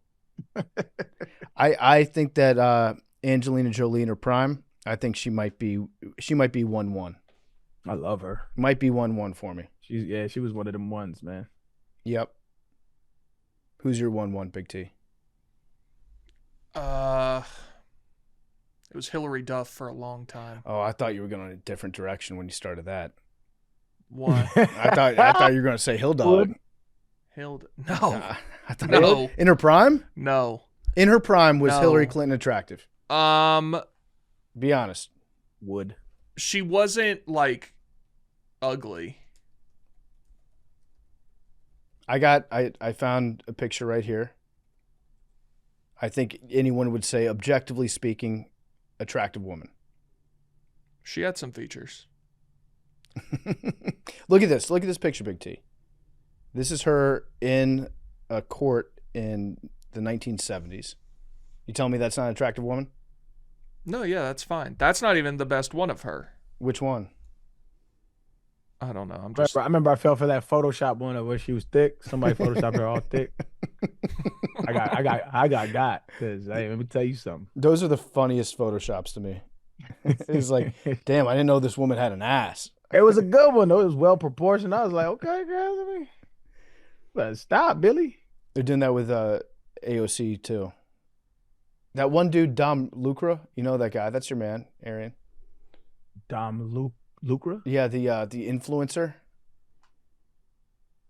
Lucrum? Don Lucra. He was Dom Lucra, DOM. Is a black dude? Yeah, he was kicked off Twitter for a little bit for just a little child pornography snafu that he had. I'm unaware of this cat. What the fuck? He found like an old video of apparently a famous child pornography case, and then he put clips from it on Twitter with his own watermark on it. And then he got kicked off, and then he appealed to Elon because he was one of Elon's boys, being like, I'm just trying to raise awareness of the child pornography problem. And Elon's like, okay, you were being a journalist. I'll let you back on. That guy. Hold on, he put clips of the actual act? I didn't see what it was. I just know that it was, at least from the video, and it was disturbing material. I don't know what that entailed. Good on you for not clicking that shit, knowing the story and not clicking it. Well, I found out about the story like probably 2 weeks after it happened, so it was long gone from the internet by that time. Oh, he's a QAnon guy? Oh, big time. Yep. Anyways, he got famous. He'll be like the first to tell you that his big break was photoshopping AOC's boobs to be big, with her nipples exposed. That was his big break? That was, yeah, as a journalist, that's how he made it on the scene. That's crazy. Have you seen the AOC screenshot that's going around, Big T, of her net worth? I have not. It claims that her net worth is like $30 million or like $40 million. No fucking way. No fucking way. It goes back to the celebrity net worth websites, which are all bullshit. They did that with... I'm skeptical of that claim. There was somebody that they said was worth like $500 million that was worth, in real life, maybe like $2. I forget who that was. I know that Elizabeth Warren has been on there too, saying that her net worth is like $73 million, and that's not true. Hey, bro, like I think this is toxic. I think it's harmful. I think it's divisive. I think it's a horrible precedent to set. But my God, is it funny every time Trump called her Pocahontas, dog? Yeah. I mean, it's a legitimate criticism. That is not a legitimate criticism. Well, maybe not saying that, but I think it's legitimate to say, like, if you applied for any sort of preferential treatment by saying that you had a certain amount of Native American ancestry when that is not the case, I think that that's a fair thing to criticize. Sure. I thought it's funny, but it's divisive. It's wrong, but that shit is comedy, dog. You might not know this, Arian. Maybe this is like a little learning about other cultures, but it's a big thing for white people to say that they have like one great grandmother that was half-blooded whatever tribe. I actually do know this. Yeah. And it's funnier when people try to like put that on, like bring it up. They'll be like, yeah, I'm like 1/4. I'm like, you don't gotta. It's cool, dog. Yeah. I don't care. I don't care that somewhere down the line you had some seasoning in you. It's okay, though. Yeah, my grandmother at one point told me that her grandmother was like half Cherokee or something like that, and it's not true, but it's something that her grandmother had told her. I can see that, and I think a lot of people have that like family backstory that they've just been told over the years, and then they get the DNA test and they're like, nope, I'm all Scottish, turns out. Plot twist. Yeah, man. Okay, so we're going to get to Osama Bin Laden, the origin story of Osama, in just a little bit. But before we do, they're brought to you by our great friends over at Game Time. That's right, the NHL playoffs are here. Big T, you want to look up and see, let's see, what's the next hockey game? That would be the Oilers and the Stars that we're guaranteed, right? Because tonight would be the Hurricanes-Panthers game. You tell me, brother. So there might not be another Panthers-Hurricanes game. Look up the Oilers and the Stars, their next game. Oh, this is a steal. Okay, it's a steal. So it's down in Dallas, right? The series shifts back. Correct. Game 5 in Dallas. What do you think? Get in price? Yeah, Western Conference Final, Game 5. I'm gonna guess $239. See, and that's, buddy, I can get you in for 87. No way. Yep. Big game On Game Time. If you're a Stars fan, go out and support your team. This is a really good team that the Stars have too. Kind of unfortunate that the Oilers are kicking your teeth in right now, but you got to fight. This is where you fight. This is where you become a legendary team. Don't be the fan that backed out. Be the fan that's turning things around. You can get into that game for 89, 87. $87. Killer last minute deals on Game Time. They've got all-in prices, views from your seat, and the low price guarantee. Game Time takes the guesswork out of buying NHL playoff tickets. Prices on the app actually go down the closer it gets to puck drop. You can save up to 60% when buying last-minute tickets. If you're looking for those Stars-Oilers tickets, check them out. I used Game Time, got tickets to ACDC last weekend. Great seats. What are you waiting for? Buy those tickets now. Take the guesswork out of buying NHL playoff tickets with Game Time. The best is you can download the Game Time app, create an account, and use code MACRO. Get $20 off your first purchase. Terms apply. Again, create an account, redeem code MACRO, $20 off. Download the Game Time app today. What time is it? Game Time. I did go see ACDC on Saturday. I don't want this to turn into like a pile-on or anything.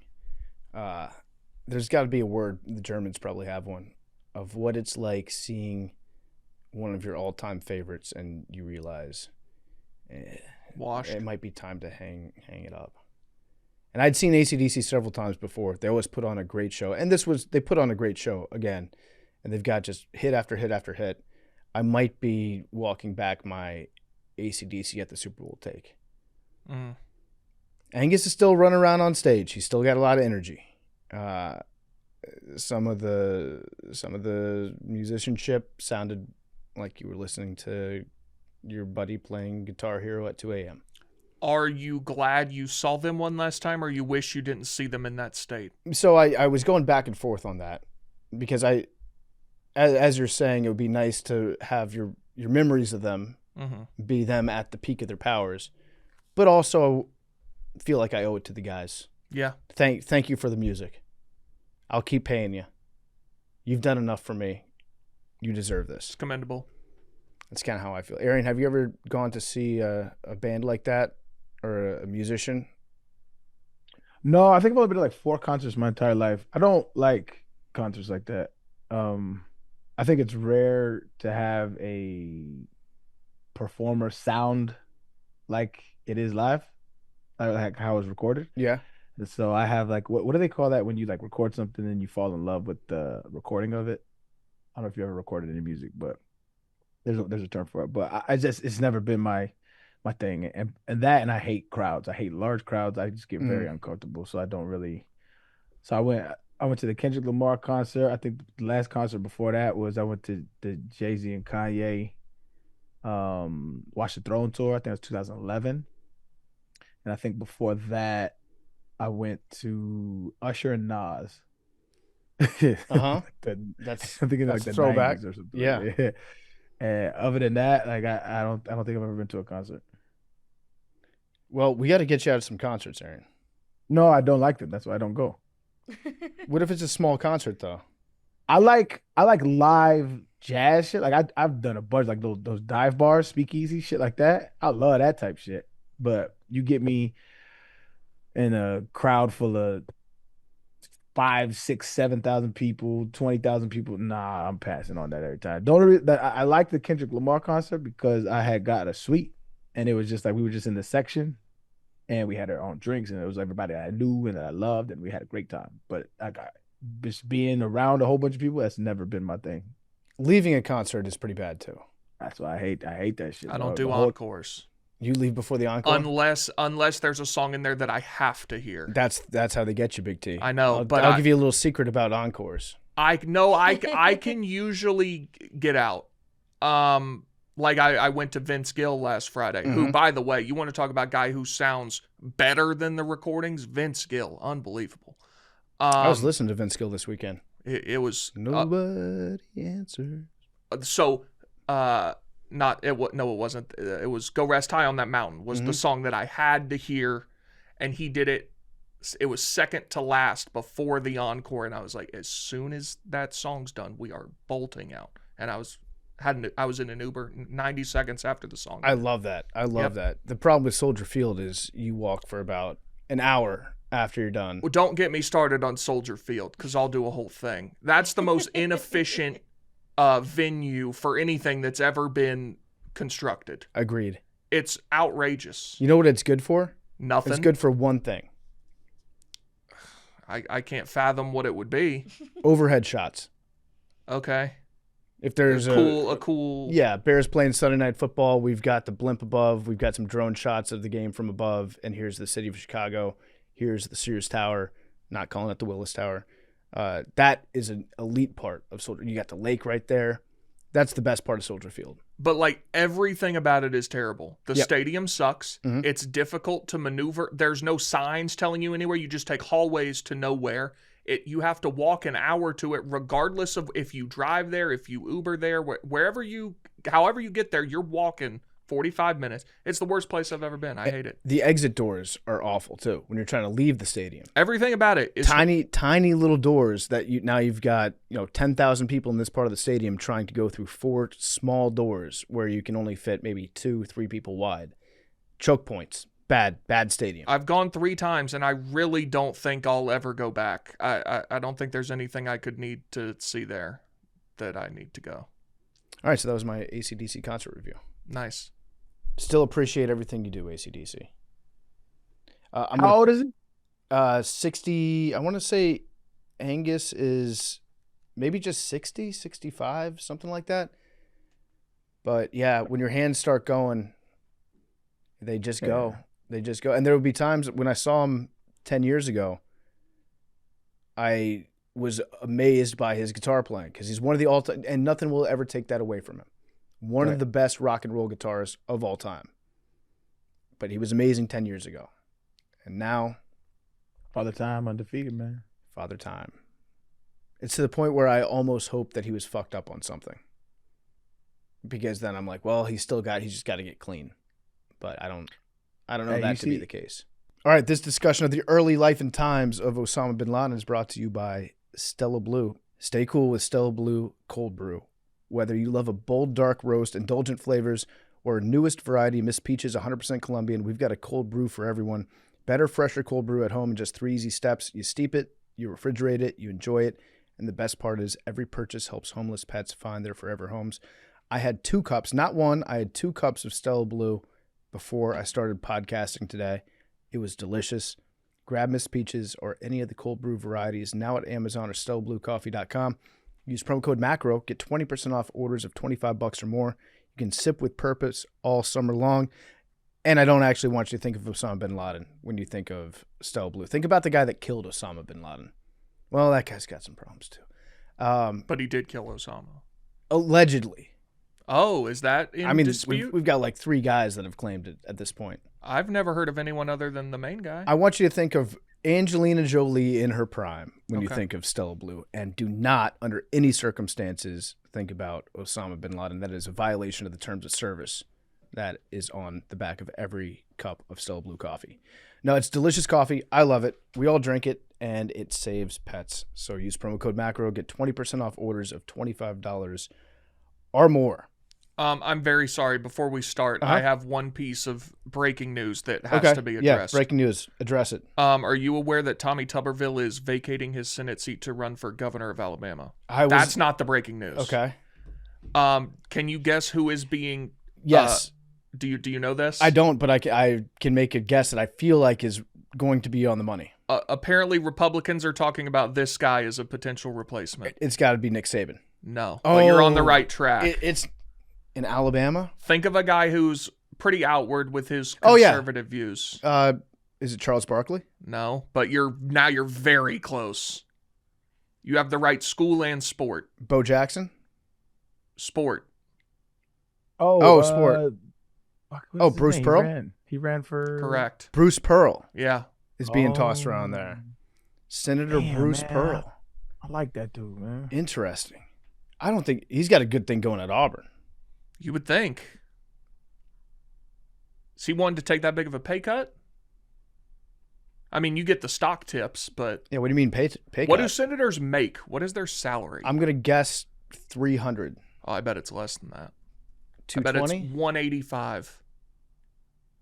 It's $174. Okay, so it's fun to laugh at senators when they say we're voting to give ourselves a pay increase, right? All Americans can look at that and be like, what the fuck? You're giving yourself a raise? That's the most pressing issue you have? I feel like senators and representatives should be paid much more money. I actually think you could get most Americans on board with, and listen, I'm all for cutting spending, but if you said senators make $1 million a year, however, if you are caught with one fucking stock irregularity, you're in jail. Yeah. Or I think that's more than fair. Any evidence of impropriety, bribes, that sort of thing? Because right now, it's like a twofold thing. One, they usually have to live in a pretty expensive... I don't know how the money works in terms of like your housing being paid for, travel, where that comes in, all that stuff. But $180,000 for somebody to do one of the most important jobs in the entire country seems like you're not going to attract the smartest people all the time to do that job, right? Also, that's poor living in D.C. You can make a shitload of money in the private sector if you are, you're a very well-educated person and you seem to have your shit together. You can make a ton of money in the private sector doing consulting, any number of fields. But if you want to be a senator, it's $180,000, which is not a small amount of money, but it's certainly not a big enough amount of money to attract the best and the brightest out of college, right? For sure. Or not necessarily out of college, but to put themselves on a trajectory where they would become a senator. So I have no problem with drastically increasing the pay. I just don't want senators to vote for their own pay increase because that looks weird. So then who does it? That's probably the only way you can do it. That's where the catch-22 comes in. Like I President? agree. I agree with it in principle, but when it comes time for the rubber to hit the road and they're voting for a pay increase, and the pay increases aren't. Every time I see them, it's like like 10% pay increase, or like 5%. That I can look at and be like, you dickheads, get back to work. But if it was like a 10x pay increase that goes into effect in the year 2030, so it might not necessarily affect everybody that's there. I guess when they're on 8-year terms, right? Or is it 6-year terms? So 6 years from now would be starting in 2031, senators get paid $1 million or more. I might be okay with that. I would be okay with it if there was strict enforcement on all other outside deals. And if you get caught, you're in prison. Yeah, you can't have outside investments. Like, forget about stock irregularities. You got to cash in your 401k or put in a private trust, like a real private trust, blind trust that you don't touch, you don't manage. Why do y'all want senators to have 7-figure salaries? Because I think it would make it a much, much, much more attractive job where everybody would want to get that job. But also, they essentially have that now. They're just getting it through back channels and bullshit deals rather than just being paid it as a salary. So nobody leaves the Senate poor. So your hypothesis is if we pay them more, they'll want less? No, they will be forced to not to take less. My hypothesis is I want the absolute best people serving in that position. and there's a big driver out there for the brightest people to not work in politics because they can make so much more money going into the private sector. So in order to go into public service, if you're a super bright person, you might have to turn down 7-figure per year salaries to go work on Washington, D.C. Okay. I see your logic. Okay. Right. I just think it would make it a more attractive job. I just think that the more good candidates that we have, the better, because right now we've got. What do you think the numbers should be? Dog shit. I don't know. 1 million? I Two? gotta do my own. I gotta do a market research on that. Yeah. No. I don't necessarily disagree. I was just genuinely curious as to what your reasoning was. I also could be wrong about that. This is all just based on my knee-jerk vibes. So. No, I think that's correct. Happy to be proven wrong if I am. I just hate that we'll pay them $1 million. It's like they get health care, right? But they rarely vote to help Americans get health care. Like, that's what would rub me the wrong way. If you gonna get $1 million salary and constantly vote against the federal minimum wage being higher, then that's it wrong with me. Yeah. Mm-hmm. All right, let's talk about Osama Bin Laden. Osama Bin Laden, you've heard a lot about him since 9/11 until the point that he was shot in the face and killed. But I think it's interesting to talk about where he came from, how he grew up, how he turned into the man that he ended up being, the terrorist. So he did come from a very, very wealthy family in Saudi Arabia. His dad was a construction CEO. He owned the biggest construction company in Saudi Arabia at a time when a lot of things in the Middle East were starting to industrialize. There was a lot of projects going on, and his dad was super, super wealthy. His dad, I believe, was a billionaire, if not close to a billionaire. And Osama was the 17th of 52 kids. Prolific. That his dad had. Prolific father.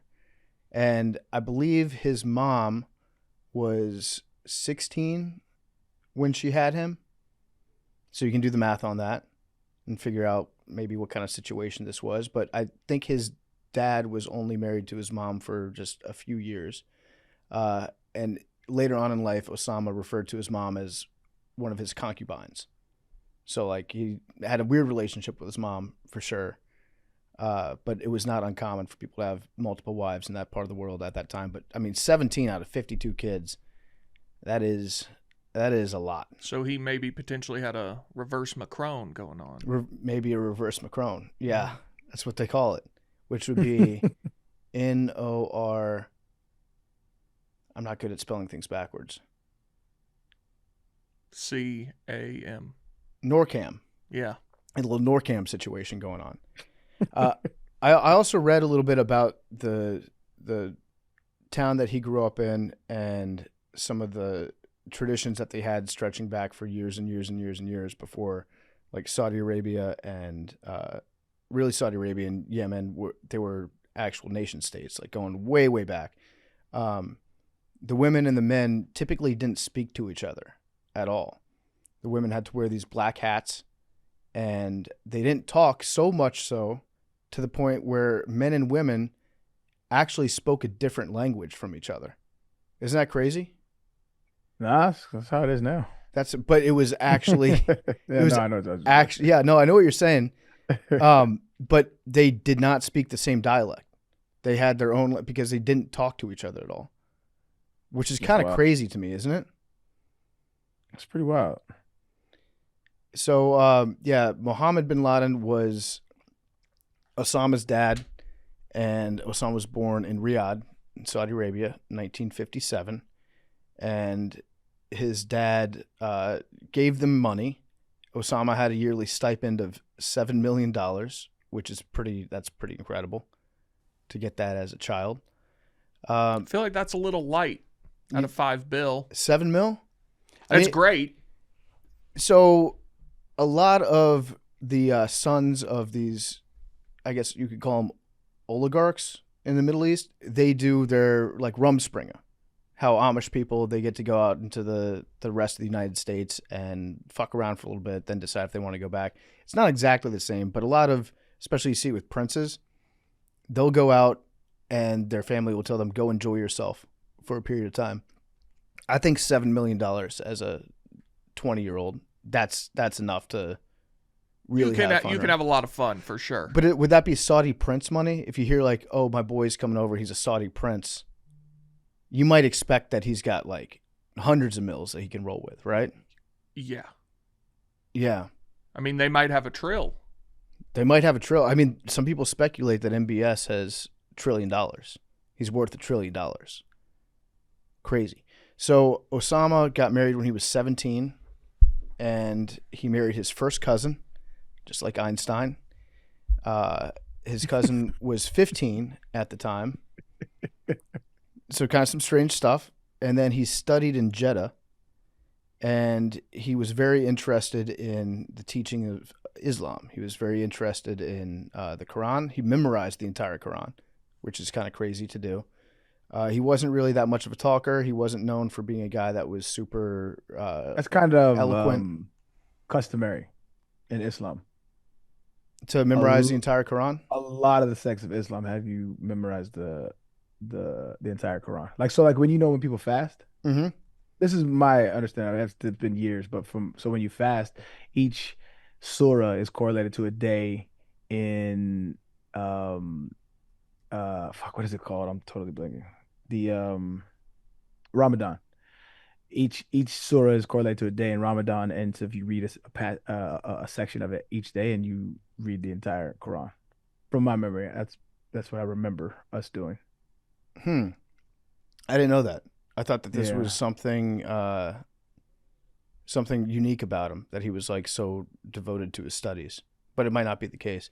I mean, there's a lot of variance within different sects of religions, but from my experience, a lot of Muslims know the Quran like front to back. So the Quran is 77,000 words. The Bible is about 800,000. So like that's still very impressive, but maybe doable. You could memorize 10% of the Bible. It would take a long. Mad Dog has like that many figures memorized just for pi. Mm-hmm. And license plates. You've got license plates memorized? I've told you this. Yeah, but I forgot. Yeah, no license plates. Wait, plates. like you talking about like the tags on them, or like actual numbers and letters? Like the 3 letters and the 4 numbers, like the actual plate number. You know your license plate number? Well, I don't have a car, but like I know all of my license plates from growing up, like all my grandparents' license plates, all of my aunts and uncles. Okay, Ray, man. I know. That's part of the whole thing with my like numbers and letters thing. I remember all of them. I don't even know mine now. So that shit pisses me off because when you park and you have to, I don't really park like that, but sometimes you have to park. They have those meters and you have to type in your license plate number. My mom would always ask me for ours. See, I have a section on my phone where I took a picture of it so that I know, because I never knew that shit. Mm-hmm. Smart. That's wild. Yeah, and then it was like if I saw a car that like my grandpa or my grandma had, I'd be like, is it them? Or is it just some random other person with a Chevy Impala or whatever? Yo, you'd be a hell of a cop or a witness. I would. How many digits of pi do you know? 26 or 27. Oh, okay. Can we get that up to 30 this year? Yeah, we just missed Pi Day by a couple months. I would have done it. Get up to 30 this year. Okay. That's I had your a goal. guy in school who knew 100. Yeah. That's crazy. We had girls in my high school do like thousands of them, and you would win like a prize every year. That's nuts. Yeah, I wasn't that crazy. Speaking of those parking things, Arian, in Chicago, we've got the parking things too. They sold all the rights to collection on payment for all these parking meters to, I believe, United Arab Emirates. Okay. Somebody came in and bought them. What was the figure on that? Was it $2 billion? In 2008, the city of Chicago sold the rights to its parking meter revenues to a private company, Chicago Parking Meters LLC, which I guess, but it was a Middle Eastern. Yeah, I believe deal. It was UAE. For $1.16 billion. The 75-year deal, which expires in 2083, gives the private company the right to collect revenue from approximately 36,000 parking meters. And they did this because, like, the city was about to go bankrupt, and they're already well past the $1.1 billion that they sold it for, and they have it for another 70 years. That's fucking wild. Great bro. deal. Not on our part. Wow, I didn't know that. So hold on. So how do they have jurisdiction to enforce any kind of parking meter violation? It's still like the city does that, but then all the money just gets shipped to the Middle East. How can you enforce something that you don't? So they're saying, so technically it's free to have a violation because they sold off the rights to collect. No, but the company still has like a collection arm. It's not like one dude that's in the Middle East that is now getting all this money. But that's what I'm saying. Like, so if they sold off the, like, I don't know if I'm genuinely clear. If they sold off the rights to it, how can they legally collect on it? Because it's still there. They just don't get to keep the money. The city doesn't collect on it anymore. That's what I'm saying. So that you don't technically owe the city if you get a parking ticket. You owe some Arab entity. Yes. So if I don't pay, how can the city that may of Chicago... technically be true, but I think I'm sure as part of the deal, they're like, you still have to enforce the parking meters. That's still to me very muddy water, because then I could take that to court and say, I don't owe you shit. You don't owe the rights. No, but they do, because the city sold the rights to this private company, and now this private company also has a collections arm that can ruin your credit if you don't pay them. Okay, so then I have a question as well. So if a private entity outside of the United States has legal jurisdiction to collect revenue, yeah, I mean, I think the company part is I'm missing, because that sounds wild. I think the company that bought the rights, they established a company in the United States specifically for this business offer that they had, and so technically and legally, it's a business here, but it came from an investor that's located overseas. Okay, so they can. Okay, yeah, that's interesting. They made a great deal on it. Yeah, Chicago got fucked. Chicago said we don't want to raise your property taxes, so we'll just sell the rights for the next 75 years. Why would they sell all the rights? Why wouldn't they sell like a percentage? You know what I'm saying? We'll give you 75%. I don't know. I don't know what the exact deal was. As of 2023, the investors in CPM LLC have recouped their investment plus $500 million. Easily. And still have 60 years left on the deal. Yeah, like whoever ushered that is insane. So they made $2 billion in 15 years, right? Can I get this charger real quick? Yeah. So that's $130 million a year times another 60 is another eight. Turn your phone, another $8 billion. Sideways. Yeah. Yeah, I don't like, how did that make it? That's why I said, okay, if we're that much in debt, I'll sell a percentage of it to you. Why would you sell the entire? And what that's like some of the best like business you can buy, like, is a parking lot in a busy area. Yeah, it's a great deal. That's just, I don't know. That boggles me. So Osama Bin Laden, he grows up in Riyadh, goes to school in Jeddah, and then he spent some time overseas, which a lot of people do that come from that type of background. He studied at Oxford for a little bit, and he hated England. He thought they were moral degenerates, and he was obsessed with studying more about Islam and his religion. And then he came back and studied then at King Abdulaziz University. And that's where his mom said that he became truly radicalized. That was in Jeddah. And that was in his early 20s. And so there were some very some noteworthy, famous, infamous, you might say, radical clerics that instructed him, that completely it focused his devotion to Islam in a way that also turned him against anybody that was not the same religion. So it flipped his worldview into him thinking that everyone who is not a follower of Islam is now the actual problem, and it is his duty to fight against those who are not. And so then some big things happened to Osama in the 70s. So in the 70s, the big deal was the Soviets invaded Afghanistan. So in the 70s, he was kind of looking for a fight. He was looking for a cause, for a purpose. He just didn't want to be like a billionaire's son. He didn't want to go into the family business necessarily at that point. He was kind of a drift. And then the Soviet Union invaded Afghanistan. And at that time, the Soviet Union, they were like, they were avowed atheists. They were a godless country. And so now you have a big godless superpower that is invading some of the holiest land in Islam. So he figured that this was his opportunity to follow his calling. And so he went to Pakistan on the border. He went to Peshawar.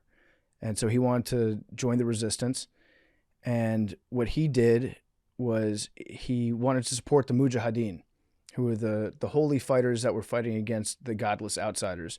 So he using his business connections, brought a shitload of heavy construction equipment over to Afghanistan.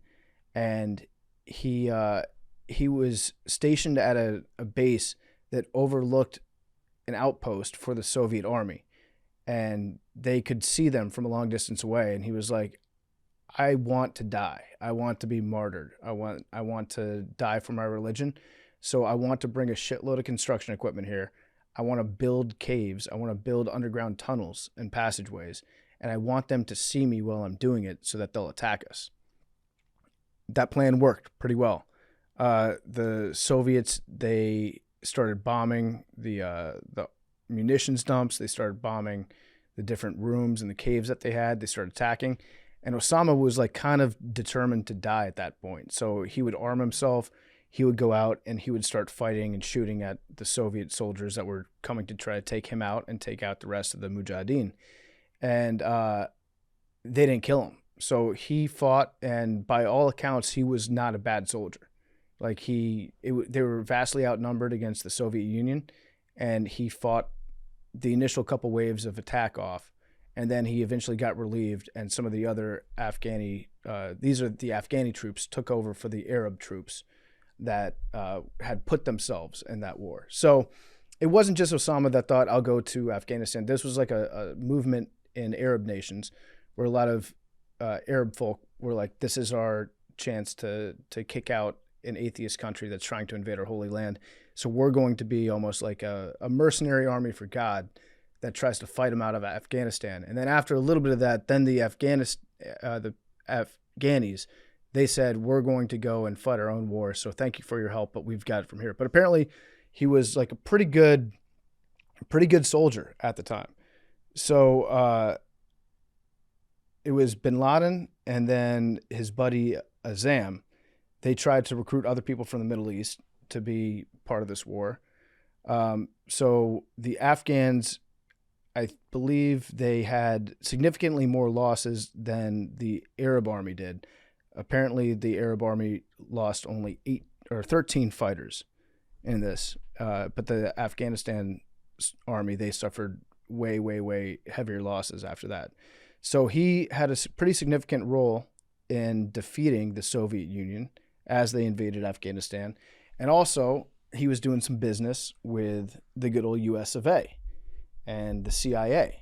And if you've seen Charlie Wilson's War, you probably know a little bit behind that, where we decided that the enemy of my enemy is my friend. So we're going to give a bunch of money to this ragtag, scrappy group of soldiers that are making life hell for the Soviet Union. And we're going to fund them, buy them a bunch of weapons, give them a bunch of training. And then, God willing, they'll shoot down a few helicopters and the Soviet Union will get spooked and they'll spend a bunch of money. And then we can make the Soviet Union crumble because they've spent themselves into oblivion.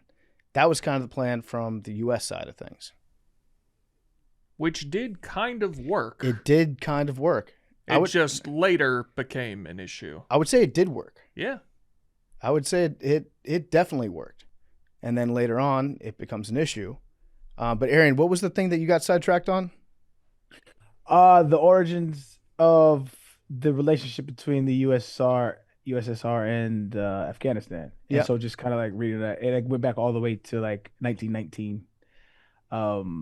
And they were fighting a rebellion against like British rule. And so the Soviet Union had a deep relationship with them, and they went on to fund them with infrastructure, military aid, for decades. And like you alluded to, I think it was in the 79 is when it started. Um, they were uprooting a Marxist Leninist regime, and so that's why the USA initially backed those soldiers, was to try to because like there was the regime changes were plentiful. Yeah, because there was just so much uncertainty. And so yeah, just finding out how much, I had no idea the USSR backed them to that extent and for that long. They had a good working relationship for decades. Yeah, like you Almost might a have century. heard of the Northern Alliance in Afghanistan. They're the team that we kind of partnered up with at the start of the invasion of Afghanistan to take out the Taliban. It was just a group of various groups of fighters, some Marxists, some not, that live in rural Afghanistan in the mountains. And so, yeah, we did not want to fund the Marxists, but we would fund Osama bin Laden at that point. Mm-hmm. Because, like, They well, would, their ideology isn't really coming after us yet. yeah. Well, I think so. How would you categorize? Because they would be Al-Qaeda, correct? Al-Qaeda and the Taliban. I always get those confused. Yeah, al-Qaeda, it means the base, and that was Right. Osama bin Laden's organization. So, like, if you were to categorize it, would be more right wing because they want like theocracy, right? Yes. They want, and so um, the Marxist Leninist group wanted like redistribution of wealth, like all of that, those kind of things that come with Yes. state control, and the USA usually does that. They try to intervene when regimes become communist. Yeah. And what I didn't know, because I mean, there's too much news, right? But what I didn't know is the Taliban is currently in power. Oh, yeah, they're back. I didn't know that. They're It's like back. 2021. Yeah, they I had took no back idea. the big thing when it was like Biden had first gotten into office, and they took back over. Yeah, no, I had escaped my view. That's yeah, it's too much to keep up with, man. When I went to the World Cup in Qatar, there were people from all around the world that were in Doha, going to different soccer games, having meetings, things like that, and there were members of the Taliban that were just walking down the street in Qatar. Drove right past them. It's like, oh shit, that's the Taliban right there. Kind of wild. Could you tell? They were wearing traditional Afghan dress. Yeah. Were a lot of people not wearing similar stuff though? No, the Taliban traditional dress stands out a little bit Okay. from the other. I think you call them thobes that the different countries wear. So like Qataris, the traditional Qatari dress is, I believe, I should kind of clean. I ain't gonna. I believe it's Oh. all white with a With a- black headband at the top that holds the veil on, or whatever you call that piece, the keffiyeh. I don't know what it's called. And then Kufi? No, it's not. the Saudi Arabian one is a white robe with a red and white checkered one. So they all have their traditional dresses, and the Taliban, they don't really look anything like any of those guys. They've got their Afghan shit on, and when I say they've got it on, you gotta say they got it on. Like they had that shit on, just walking down the street. Taliban, what are you gonna do about it? Pretty crazy sight to see. So so after the Soviet Union gets defeated, Osama's feeling himself, and he decides that now is the time to turn his attention against the West, because he's defeated the big bad Soviet Union. And sorry, USA, you gave me a bunch of money, bunch of weapons. That doesn't mean that I fuck with you. So he starts focusing his attention to the morally degenerate West, and takes some exceptions for how the West is inserting itself into the Middle East, and decides to form al-Qaeda and have a holy war, a jihad. And he would also, in part of this, he would fuck with the Saudi family too. He would like put his sights on them. He was not happy with Saudi Arabia at the time. And one of the big deals with that was Iraq invaded Kuwait back in 1990, back in the original Iraq war. So they took over Kuwait, small city state, very, very wealthy. Iraq was like, we need all the money from this because we're kind of going broke as a country because we've fought against Iran for the last however many years. So they invade Kuwait, and then Osama bin Laden goes and has a meeting in Saudi Arabia. And he tells them, listen, I've got this army of 50 to 100,000 people. We just fucked up the Soviet Union. Say the word, and me and the homies are going to roll over to Saudi Arabia, and we will fuck up Iraq for you. Like, they're feeling themselves after this. And the Arabian royal family, like, heard him out, and then they said, okay, yeah, we're not going to do any of that. We're getting the U.S. We've got a good relationship with the United States. They're bringing in their actual troops, and the United States is going to have military bases here, and they are going to fuck up Iraq. We don't need your team. At that point, that is really what sets him off. Because, number one, he thinks that he can get the job done because he's got his boys, and he's from Saudi Arabia. So this is like, hometown discount. We'll come to town. We'll handle business. It's like a little bit of pride for him. And then point number two, he took major exception with the fact that now American troops were stationed in the country that had Mecca and Medina, the two holy cities in Islam. And he saw that as a major, major affront to his religion, was that the United States, the godless West, is coming in and they're going to have troops on Arabian soil. He thought that was really, really fucked up. So he's also pissed off that he didn't get the contract. But they kind of said, you've been talking a lot of shit now about Saudi Arabia. We know you were born here, but you got to go. You're too big of a headache for us. So then at that point, he got out of town. Saudi Arabia, they took away his citizenship. They tried to freeze his assets.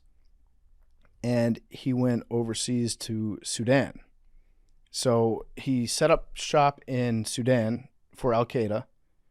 And he was doing like terrorist training camps over there.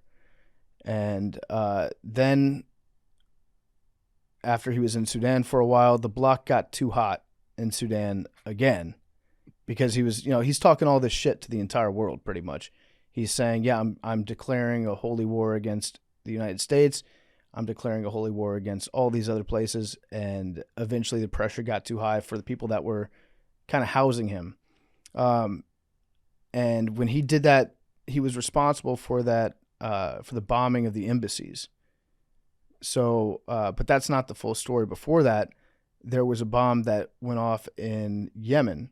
It was a hotel in Yemen, and there was a bunch of American troops, and he killed a few foreign tourists. None of the Americans died. But he was kind of like working his way up. He was like getting more and more violent. And that lasted until the bombs went off in Kenya and Dar es Salaam in Tanzania. So that was a total of, I think, 213 people died in Kenya, 11 people died in Tanzania, and there were over 4,500 injuries in that. So it was the U.S. embassies, and it was his response. He did that. So this was him putting his theoretical jihad against the West into practice. He's bombing their embassies now. And then things got too hot in Sudan. Bill Clinton tried to kill bin Laden. This is as he was going through the Monica Lewinsky affair. I'd never heard about this. Yeah, you didn't hear about those strikes? So he was going through the Monica Lewinsky thing. It was right when all that shit was going down, right when the deposition was leaking, right when it was front page news everywhere. And he said, we've just conducted 2 strikes, one against a pharmaceutical company that was actually making chemical weapons, and one against a training camp in Sudan. The real goal of those was to take out al-Qaeda and take out bin Laden at that point. Everybody thought he was doing it just to get people to stop talking about his dick. Probably a double benefit in that situation, right? Yeah. It didn't hurt, but then it turns out he actually didn't get anybody that was remotely high up in If al-Qaeda. he could have killed Osama in 1998, I mean, that kind of that undoes Monica. A little bit. It does. Well, would it really? Because at the time, Osama wasn't in Osama. retrospect, yeah. Like we didn't. That's like killing baby Hitler. But I also like if you go back in time and kill baby Hitler, people are like, this person is a monster. I also didn't know though this guy was killing Americans long before 9/11. Oh yeah. I mean, he killed a handful of Americans in those embassy bombings, but it was like an attack on the embassy, the U.S. embassy. So it was like a declaration of war. He also declared war against us so many times, and nobody took him seriously. He's like, just so you know, I declared war on you. And we're just like, all right, buddy, sure. You in what army? Yeah, okay, buddy. All right, yeah. Oh, big war. All right. So, Clinton fired a few Tomahawk missiles at him. Didn't hit him. He did hit like a pharmacy that killed some kids, and just a bad execution of what he was trying to do at the time. But Bin Laden was indicted on charges, but they didn't have him arrested, so they couldn't do shit about it. But this is a fun fact here that Mike, our researcher, pulled up.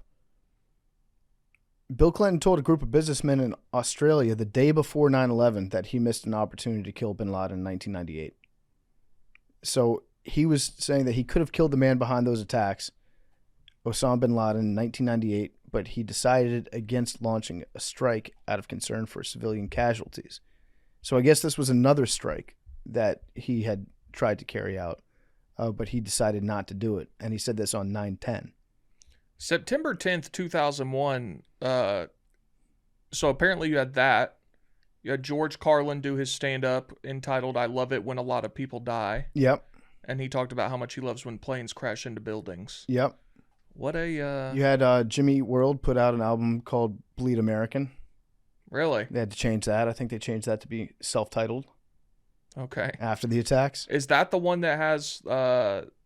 is that the good one? Yeah, that's the one that's got the middle on it. Really? I think that's the one. The Sweetness. Angels Bring You In? Is that on that album? That might have been later. I'm not sure. But yeah, it was initially called Bleed American. And then they said, we're going to have to change that. I'm seeing it still listed as Bleed American. Maybe they went back to it, but they definitely changed it for a little bit. Hear You Me is the other song I was talking about. And yes, it is on that album. That's a good album. That's a great album. Yep. All right, so this is what Bill Clinton said on September 10th, 2001. Should I do the Bill Clinton accent? Please do.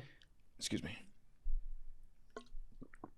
I'm just saying, if I were Osama Bin Laden, he's a very... You're doing Forrest Gump. You're doing Forrest Gump. It's McConaughey. If I were Osama Bin Laden, he's a very smart guy. I spent a lot of time thinking about him, and I nearly got him once.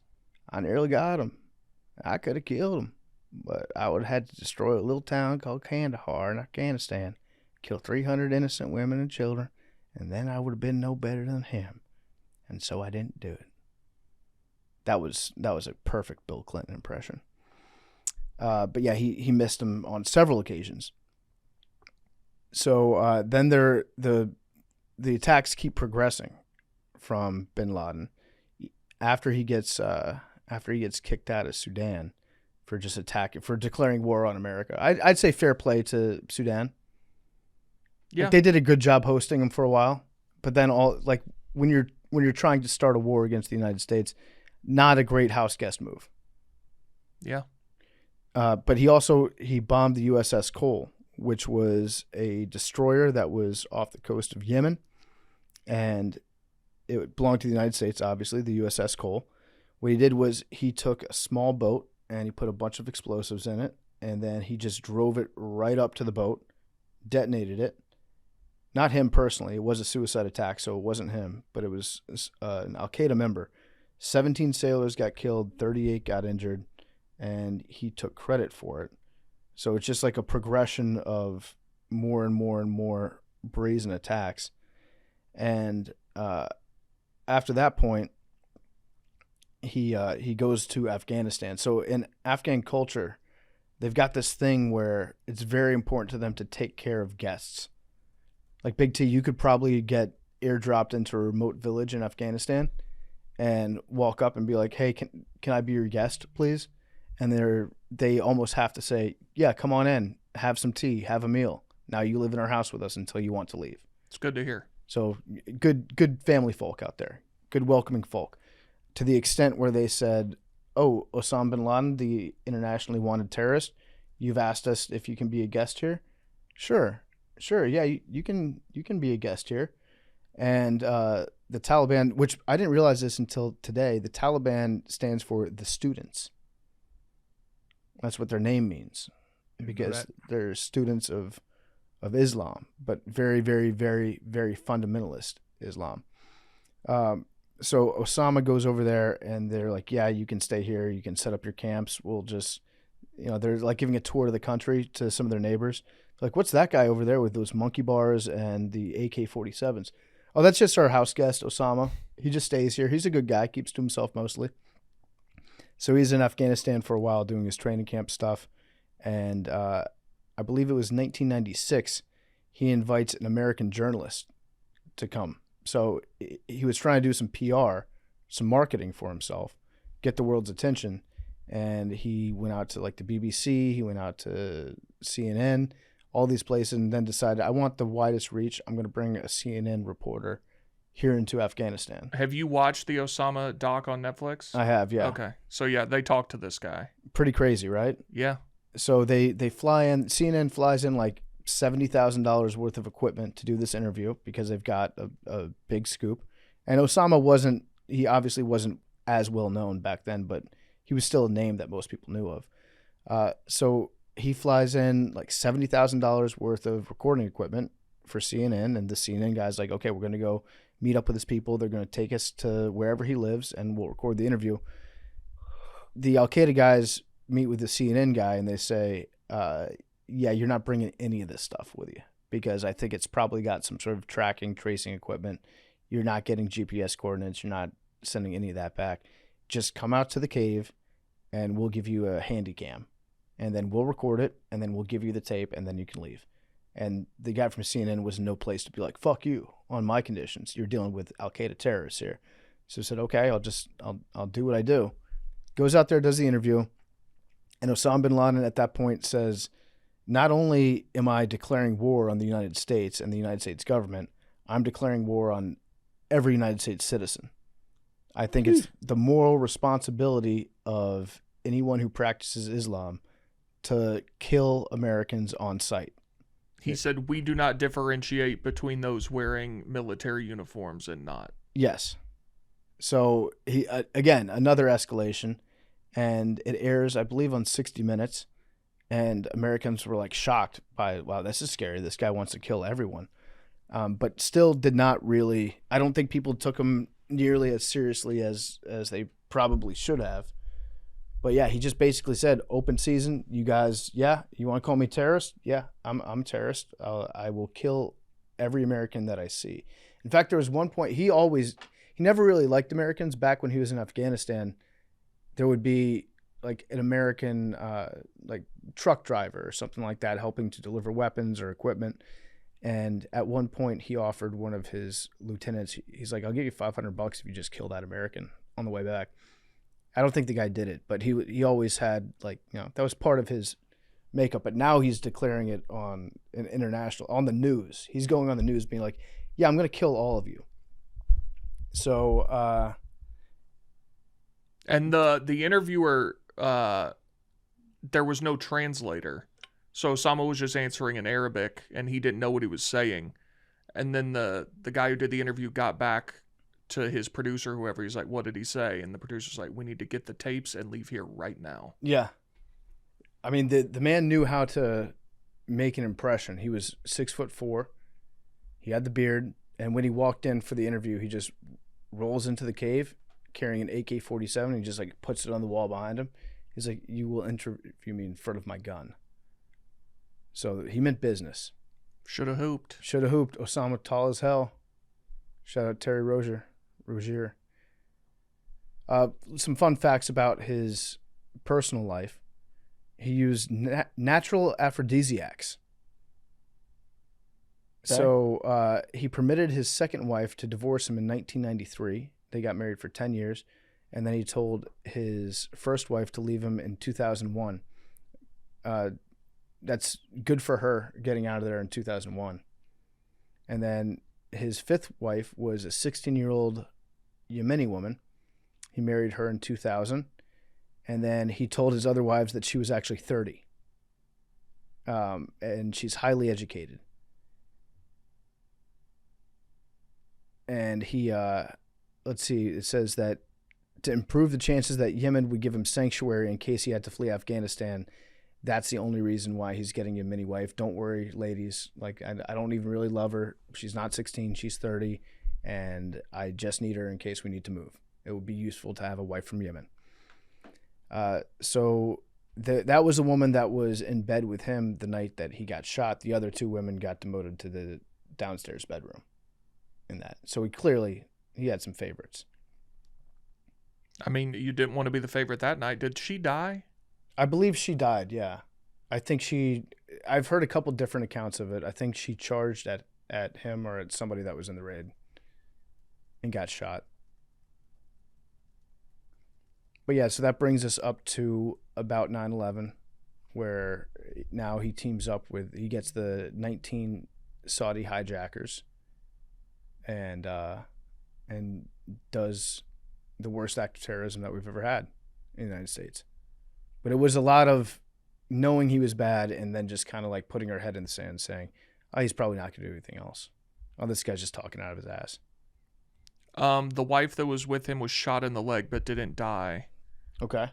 Amal and her children were eventually deported to Yemen in 2012 after spending about a year in Pakistani detention.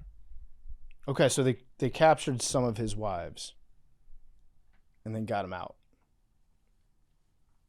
Why would, after the raid, she and 2 of bin Laden's other wives were taken into Pakistani custody along with several of his children? Pakistan knew he was there. That is up for dispute. Really? I think it's definitely accurate to say that some people in Afghanistan knew he was there. Pakistan. Yeah. You said Afghanistan. Oh, sorry, in Pakistan. I was under the impression they encouraged. He was right next to their military. Yeah, so that's why you say they definitely knew. Everybody definitely knew. But there's also people in Pakistan that helped us in like the search for bin Laden that actually did positive work, like interrogating his couriers and things like that and arresting his couriers. So there's some people that were helpful, and then there's a lot of I think that my personal theory, with zero evidence to back this up, is that we know that Pakistan knew that bin Laden was there. But if we say that and we accept that, then that starts a war with Pakistan. So we are willing to overlook the fact that people very high up in the Pakistani government knew where he was if we can just move on. That's what I think. Yeah. Because it's hard to imagine him living in what was a pretty conspicuous house where, people were talking about it in the town. They knew that somebody important lived there because the way that it was built up with massive walls, barbed wire, and the rooftop deck where you couldn't see who lived up there. Yeah, there was some weird shit going on at that house. So I think that they knew, but we don't want to say, yeah, the government of Pakistan knew, and now we have to go invade Pakistan. But then why they could have just not put the wives in jail? Like, they didn't have to do that. I don't know. That might have also been them saying, like, hey, sorry that we fucked up. Keep up appearances? Keep up appearances, yeah. I think there was a lot of appearance keeping up going on. So, yeah, that's kind of that's the life and times of Osama leading up to 9/11. I want to talk to the people that he, because he spent time in England. Yep. I'd like to speak to some of those people. What, young Laden? What he was like? No, yeah, the people who knew him. Yeah, I think there's a couple accounts of people who were with him at Oxford. From what I've seen, he was just like super quiet. Yeah. Like not a lot of fun to hang out with. So when, I guess it was before he went into hiding, he was trying to toughen up his kids. And so he would make them walk outside in the hot weather over difficult terrain. He wouldn't give them enough food or water. And then he wouldn't let them to have a refrigerator or air conditioning. And then his oldest son at some point was like, fuck this, Dad. I'm leaving. I'm sick of no AC. That's brutal. And got up and left. Yeah. We don't talk about air conditioning as much as we should in the United States. Air conditioning, I think, is maybe the best invention of all time. It's top 5, no question, probably top 3. Imagine everywhere have you ever like tried to go to bed with the air conditioner off on a night where the temperature is in the 80s even? I mean, I'm sure I have, but I try not to. It's pretty much impossible to do. Yeah. I tried to do that my first summer in New York. I said, it doesn't get that hot in New York. I'm from Texas. Just lived in Austin for 10 years. So I'd get to New York and I'm like, I'm not getting a window AC. After 3 nights, I was like, fuck this. I can't do this. Not a second. I don't know how you made it 3. It was bad. Just I would take a cold shower before I went to bed. Sometimes I get up in the middle of the night to take a cold shower and go back to bed. My favorite thing about moving here was getting an apartment that has a thermostat in it. Oh, this is your first non-window. Yeah. Very cool. My apartment doesn't touch 70 degrees. Doesn't matter what time of year it is. Love that. 69 is the max. Yep, and that's like I could go colder. Oh, I do. That's in the winter. It's on 69. I would be happy with like 67. I sleep at 67. 67, usually. I think, is a perfect temperature to sleep. What do you think, Mad Dog McKenzie? I keep mine at 69. Yeah, that's good. Yeah, Always. usually 69 or 70 That's fair. sometimes. I don't think I ever have it touch 70 either, now that I think about it, even during the winter. Do you guys put shawls on if it's 65? Shawls. Yeah, I'm women walking around like with the An lady in the 80-year-olds? movies. and they're like Yes. this. women love wearing shawls. when Selena it's cold. Gomez meme. So Right. they show off to everybody how cold they are in the office. And they just always have to do the like, they're Yeah. grabbing both ends. Yep. No, I always want to be able to wear a sweatshirt in my house. Does that make sense? Yeah. Yeah, that's comfortable. I don't ever want to be hot in my house. Yep, agreed. But this is also my first AC unit. Yeah, Yeah, Central Air. Central Air. Yeah, Yeah. it's great. it's wonderful. It's pretty excellent. Like sometimes I think back to New York. I'm like, I paid so much money to live in such a sad place. And no offense to people who live in New York, I get it. But that's like, I come home now and I'm like, I live in luxury. It's so great. It is. But I just think back to people back. How did any of these states ever get founded before air conditioning? One thing you got to remember anytime you're learning about history is how bad everyone smelled. Yeah. And like before, like real toothpaste, Yeah. Like you learned about Alexander the Great. deodorant. Yeah. No, he didn't smell great. It was bad. It When was was bad. deodorant invented? Like deodorant, toothpaste, AC, soap. Running do- water. Do you think your body at a certain point kind of just regulated itself? You know? You get so smelly that you're not smelling anymore. Yeah. Like your body isn't giving off like those fumes. I think the nose probably regulated itself. Yeah, more. no, I think Yeah. the body regulating itself was it just smelling horrific all Yeah. the time. But it's like everyone smelled horrific, so no one smelled horrific. Exactly. Yep. Either way. It Not- says deodorant was invented in 1888. I'm sure it sucked. Yeah. I'm sure early deodorant sucked real bad. Coca-Cola older than deodorant. Huh. Priorities. Yeah. All right. Well, that was OBL. We fucked up a couple times with him, We got him though. but the good news is anybody that we're giving weapons to now, they're good guys. Right? That's a big takeaway. Who are we giving weapons to right A now? lot of people. A lot of people. Arian's Arian, on your mic mute isn't right on. now. Yeah, you want an F-35? Sure, you can take an F-35. You're my buddy. You're not. can you Wait, hear me you're now? not. You're not going to use this on us, are you? You rascal. Yeah. Good to see you guys again. Sorry, man. My power flickered. Everything turned off. Reset my interface here. So, what do you think about young Osama? What does that mean? What do you think about the story? I'm confused at your line of questioning. I'm after wrapping up his young life and his early life. What do you think about it? I think he is a victim of like radical thinking, and that kind of, I feel like toxic us versus them is permeated throughout human history. My way of life is the correct way of life, therefore everybody else must be the enemy. And I also think he took everything that he saw wrong with the world and made it fit into his previously established doctrine, where everything that was wrong, it's because this group of people or that group of people is they deserve to be punished by God. They're infidels.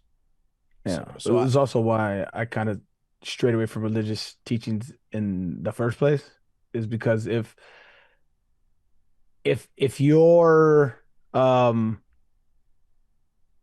worldview is objective and cannot be, it cannot it like it cannot evolve when the nature of human beings is to evolve, like I feel like that is a recipe for disaster.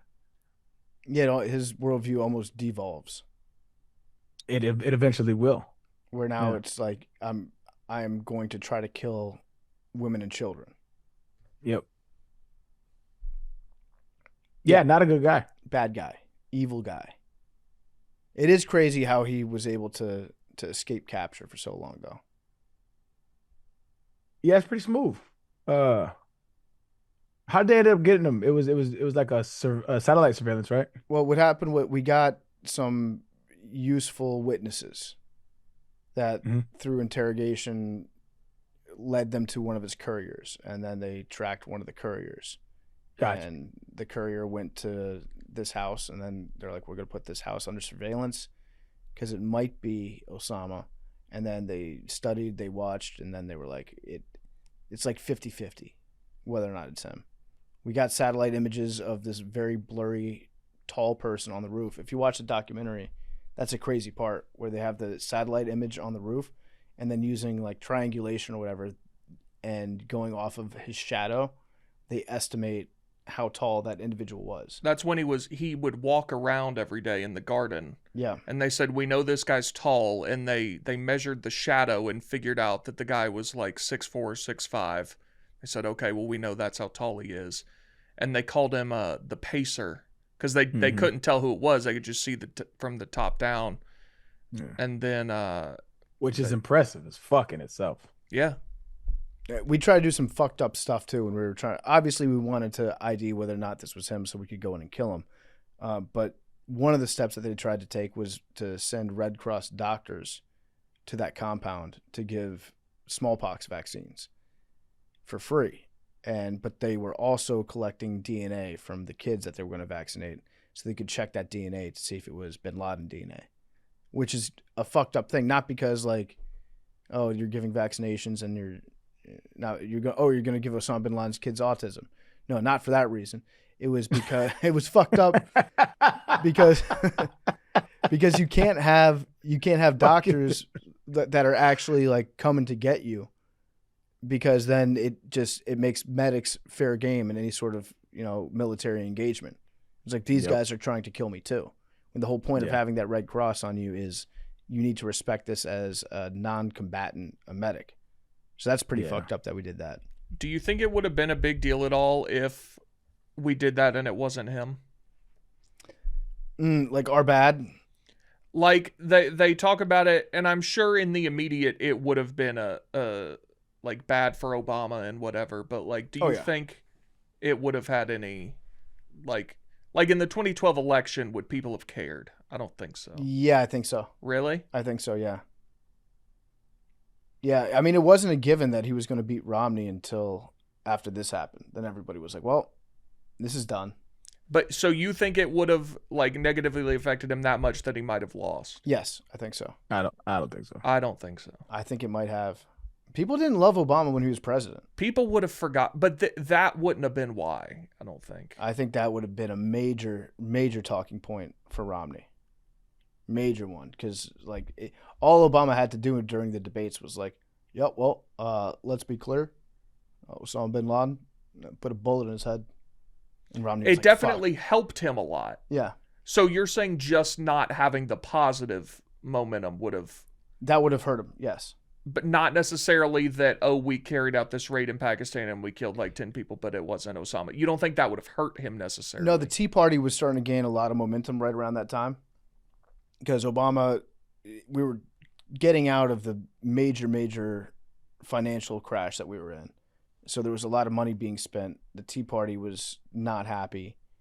There were a lot of people that did not like Obama for a number of reasons. But yeah, I think if he had like accidentally killed like a Pakistani civilian on a raid that we technically shouldn't be doing, going into a different country, that would have been, yeah, he would have got hammered for that.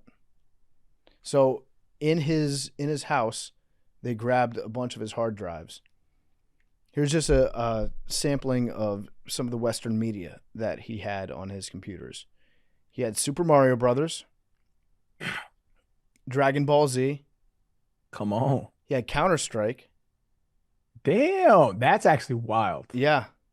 So you think like when the Black Hawk landed, he was like, "That's a Black Hawk helicopter right there." They've got the M5 machine guns. I've used those. So CS:GO, for people that don't know, it's like, I don't know, what would you call it? It's terrorists, right? It's terrorists versus like soldiers. I want that would be an interesting, because like he obviously views himself as the good guy. Mm-hmm. That's interesting. That's funny. Go ahead. Yeah, so he had a bunch of video games, Dragon Ball Z, like I said. He had some videos of him rehearsing speeches. He also had Cars, the movie. He had Chicken Little. He had Ice Age, the movie. Big Disney guy. It's the regular guy, man. And he had porn. You better believe he had porn. All right. What kind? According to Reuters, the pornography recovered in the Abbottabad compound consists of modern electronically recorded video and is fairly extensive. Now, there have been a lot of people that have done Freedom of Information requests to try to get the files, and they have not given those files up just yet. That would be funny to see which titles. Yep. It sure would be. He had a lot of literature. He had Bob Woodward's book, Obama's Wars. He had Noam Chomsky's book, Necessary Illusions. Ooh. And he also had books about the Illuminati. And he had books containing conspiracy theories on 9/11. What do you think he thought about like the structural engineers for truth? The people that were the jet fuel can't melt steel beams people. I bet he hated them. He probably hated those guys, right? Yeah. He's like, no, I did that. Yeah. Like, why are you trying to steal my thunder here, man? It wasn't Bush. That probably set him off the most. Yeah. The Bush did 9/11 people. Osama probably hated those guys more than he hated Bush. Did you see that? And maybe you had seen it before, but I hadn't. It was circulating. I don't even know if it's real nowadays, but I just saw it, came across my timeline randomly. But there was like new footage. Not new footage. It was obviously old footage, but it was footage that I hadn't seen circulate before. The helicopter? Like the helicopter. Yeah, jump. I'd never seen it. I had never seen that either. That was so close to the, I think it was Tower 1, right? I'm not sure, but yeah, I mean, right there next to both of them. Yeah, it was. I had never seen that footage before. You would think that'd be some of the first footage out. Yeah. It's also crazy how we prepared to raid his house. So when we thought like 50-50 chance it might be him, and Obama said, okay, let's start to train for this, they built like an exact replica of the compound. It was like Nathan Fielder doing the rehearsal, but for killing Osama Bin Laden. Built an exact replica of the compound and then had the guys train on that multiple times a day and just practice until he said, all right, it's time to go on with it. And then, I mean, one of the coldest things was he was at the White House Correspondents' Dinner the night before the raid, where people were like making fun of him for not getting Bin Laden, for like being at the was nuts. at the dinner, and he was just sitting there like smiling, like, all right, watch the news tomorrow. That's wild. Seth Meyers made a joke. I forget exactly what it was, but it was about Osama being somewhere in plain sight or something. Yep. So if you were to rank the best ways that the news broke about Osama getting shot in the face, and I gave you watching Obama's press conference that he did, where he walked out and said, "We've conducted a mission." That one. The Rock tweeting about it earlier in the day. I was upset that was not mentioned in the documentary. What did he say? Like, just heard it on good authority, some major news, American flag, American flag, American flag. Something like that, yeah. And that was just not but maybe an hour or so after the raid. Yeah, it was several hours before it was even mentioned in the just got word that will shock the world, land of the free, home of the brave, damn proud to be an American. And then John Cena breaking the news. Was that SummerSlam? I'm not sure, but that would make sense because it was a Sunday night, so it would have been a pay-per-view. Yeah, it was a pay-per-view. Let's see what it was here. I believe is WWE AEW. I don't think AEW was a thing yet. Extreme? Something Extreme? Yeah, Extreme Rules 2011. Where he came out in his jorts. I think he was shirtless too, right? Or was he wearing? I hope he was shirtless. He came out. It gives me great pleasure to announce that we've caught and compromised to the fullest extent. To a permanent end. To a permanent end, Osama Bin Laden. To the wrestling crowd. And then the crowd goes nuts. And then also it was during Sunday Night Baseball. I was watching that Sunday Night Baseball game, I remember. And so word goes around the crowd, and the crowd just starts like cheering and clapping and standing up as they find out from their friends what's going on, like getting text messages. I remember Jason Bay said it was Mets Phillies, and he was on the Mets at the time, and he's Canadian. And he said the whole crowd starts chanting USA, USA as he was coming up to bat. And he thought they were like trolling him because he was from Canada. Yeah. And like nobody really knew what was going on. And then obviously they all found out eventually. But. So then we got Bin Laden's body, put it on the helicopter, flew it back, took some DNA samples, and then flew it to a ship where allegedly we threw it overboard into the sea in the Indian Ocean. That was a mistake, by the way. Okay, go on. I mean, I understand in the United States we don't really do like... We're not going to parade him through the streets. Mm-hmm. But you can't just dump him overboard in the ocean. I don't know what the right thing to do was. Yeah. But the logic behind that was they didn't want to have a burial place for him that would turn into a shrine. Well, we wouldn't have done that. That would turn him into some sort of martyr. But anybody that's anybody that's sympathetic to his cause would then the icon would grow. You know, and so I don't know that there's a right thing to do with it. So we said that we did it in accordance with his Muslim beliefs. I can't imagine that like chaining you up in a white sheet and then taking you out to the middle of the ocean, throwing you overboard. That's not like a common funeral in Islam, is it? I have no idea. But they said I would imagine not. They say that they gave him whatever the equivalent of last rites were. I have to imagine that those were probably performed half-assed, if they were performed at all.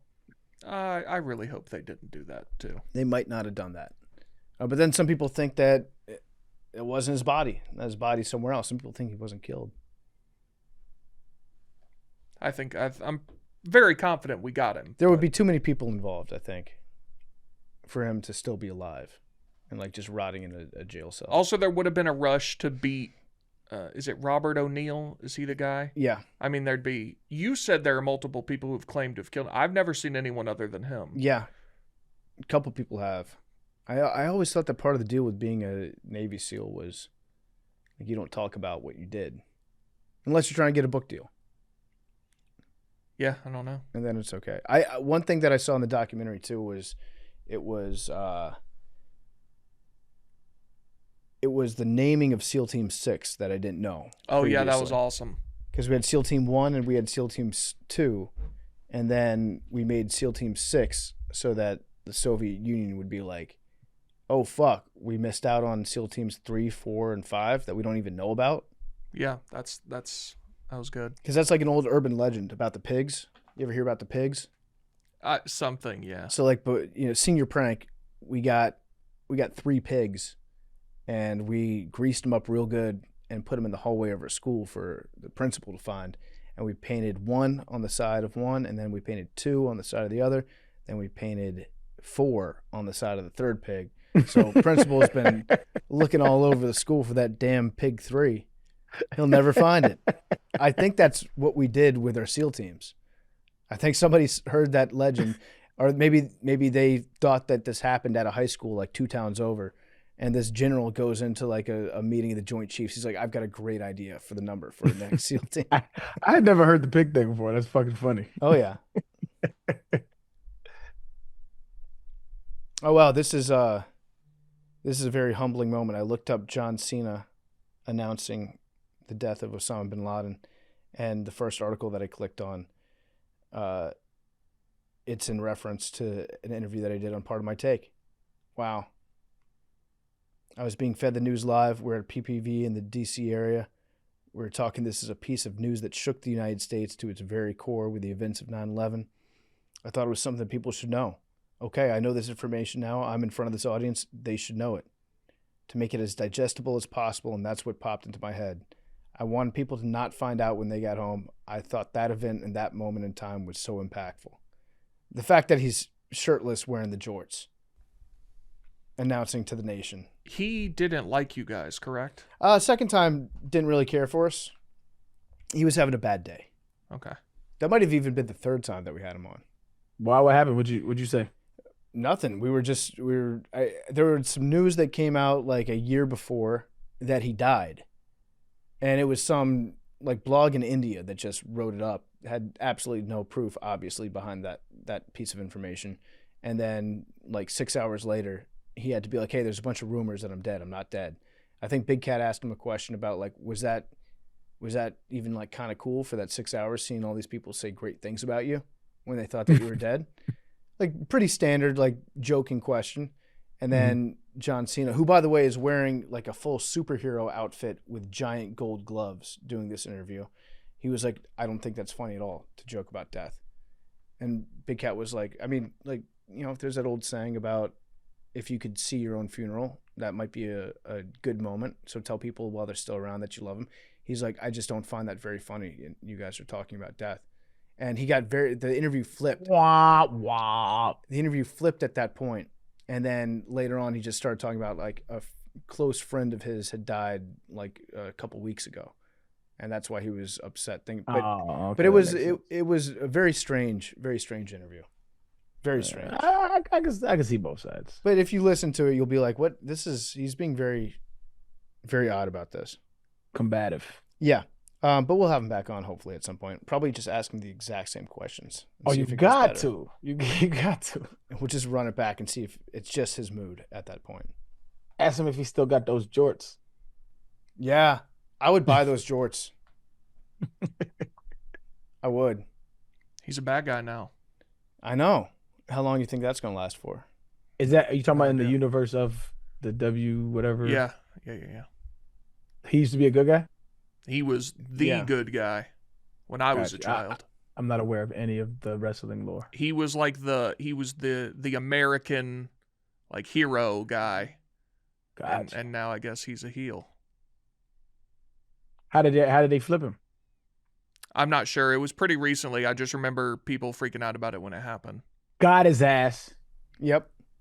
Sorry. Hustle, it was loyalty, 4-4, respect. 4-4, top of the ninth. We just struck out the last batter, so we got a shot to close this thing out against Boston. Nice. All right, tell Christian Yelich to chill out a little bit. Yeah, eat that grand slam, walk off on your ass. Yeah. So he's at 10. On my ass, yeah. So he's at 10 homers right now. Yeah. What, a third of the way through the season? Uh-huh.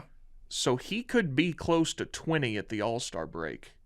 You think he's going to hit 10 between now and... He's playing well, He could be at 17, 18, yeah. And then I think if you're at 18, then that's a number that sounds like it's home run derby acceptable, isn't it? He needs to chill the fuck out. Where's the All-Star game this year? Well. Oh, it's Atlanta. He needs to chill the fuck out. He keeps this up.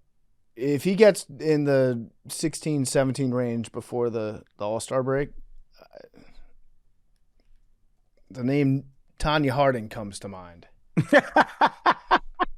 I'm trying to think. That's what I'm saying. It just came to my mind. I don't know why. I don't know what it means. I was just thinking about Tanya. So they'll beg Shohei and Judge to be in it, obviously. Yep. They'll have somebody from the Braves. Shohei will say no, I think. Probably Ozuna. Wait, hold on. Is the home run derby like the dunk contest in the NBA? Like people don't fuck with it? So, and it's more founded, I think, in baseball because guys think it'll fuck up their swing. Like trying to hit home runs. Pitches, like because it's soft. It has happened in the past where somebody goes out there and just sets the world on fire during the home run derby. Like, what was it? Josh Hamilton did that one year. Mm-hmm. Bobby Abreu, I think. But they go out there and they hit 1 million home runs, and then the second half of the season they're way worse. So I'm skeptical of that. So you mean to tell me you work your entire life to develop a swing, and one day of kind of just fucking around can ruin your swing? Apparently, that's what some guys think. I don't know. Now, but a lot of stars do. Like Judge has done it before. Yep. So they'll ask Shohei and Judge. Kyle Schwarber has 18 homers right now. What a fucking name, Schwarber. Yeah, Schwarber's Corbin Carroll has 16. They should ask James Wood to do it. Oh, they'll beg PCA to do it. Yeah, probably Who's Ellie PCA? De La Cruz. Pete Crow Armstrong. He's a young guy for the Cubs who's been awesome. He should get to do inside the that park guy. home runs in the home run derby. That'd be great. But Ellie- yeah, Ellie would be great too. Ellie's hitting nukes. I mean he's top 25 or so. How many does he have? Oh, I was talking about PCA? Yelich, but Ellie has 11 homers. I would like to see Ellie. I would like to see James Wood. I'd like to see Shohei, but I don't think he'll do it. Why? Oh, y'all just said that. Okay, never mind. Yeah. He's like the dude right now, right? He's like the dude. Yeah. You know what? I think if the top players, if the guys that are in like the top 10 in home runs, if they don't do it, they're fucking cowards. Do it or you're a coward. Talk to him, man. You're a Talk to fucking him, coward man. if you don't do it. You will be shamed. I will shame each and every one of you that could do it that decides not to do it. If Christian Yelich gets in the home run derby because you pussies didn't want to swing.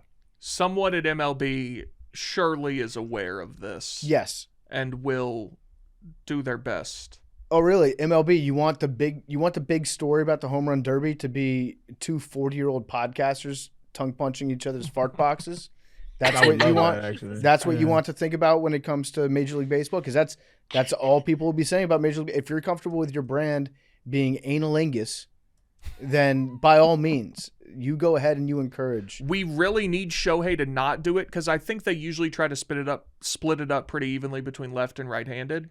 So Schwarber, I bet they'll ask to do it. Yeah, Schwarber will do it. Corbin Carroll is left-handed. PCA's left-handed. What does how many does Jackson Churio have right now? Jackson Churio? I don't know if it's as much, but he's been balling. That's why I want James Wood to participate, because he's a strapping young lefty. Jackson Churio in 2025 has 8 home runs. Yeah, I would say it's around the same. Speaking of the devil, he's at bat. Come on, guy. Never thought I'd see the day that you'd know Jackson Churio's name. He might be my favorite player on the team, though. What about William? Contreras? Yeah. Not having as great of a season as he has the last couple years. The problem with him is I wouldn't have I have no problems with anybody. But it's like you talked him up to me at the beginning, and so like I'm waiting for the, you know what I mean? Yeah. If I were, for my account, he's playing well, but I don't know the other side of like, him being like as dominant as you had said. But yeah, like my favorite is Jackson Churio right now. He's and hold on. He just hit a fly ball. So like the last 3 seasons, Contreras OPS, which especially for a catcher, but for any player, if it's above like 850, that's really, really good. And OPS means on base plus slugging. It's your on base percentage plus your slugging percentage. Gotcha. So the last 3 years, his was 860, 825, 831, which for a catcher is amazing. And then this year he's 706. So he's taken a bit of a step back, but got you. Yeah, long season. All right. Well, we will see you guys next week on Macrodosing. Until then, love you guys.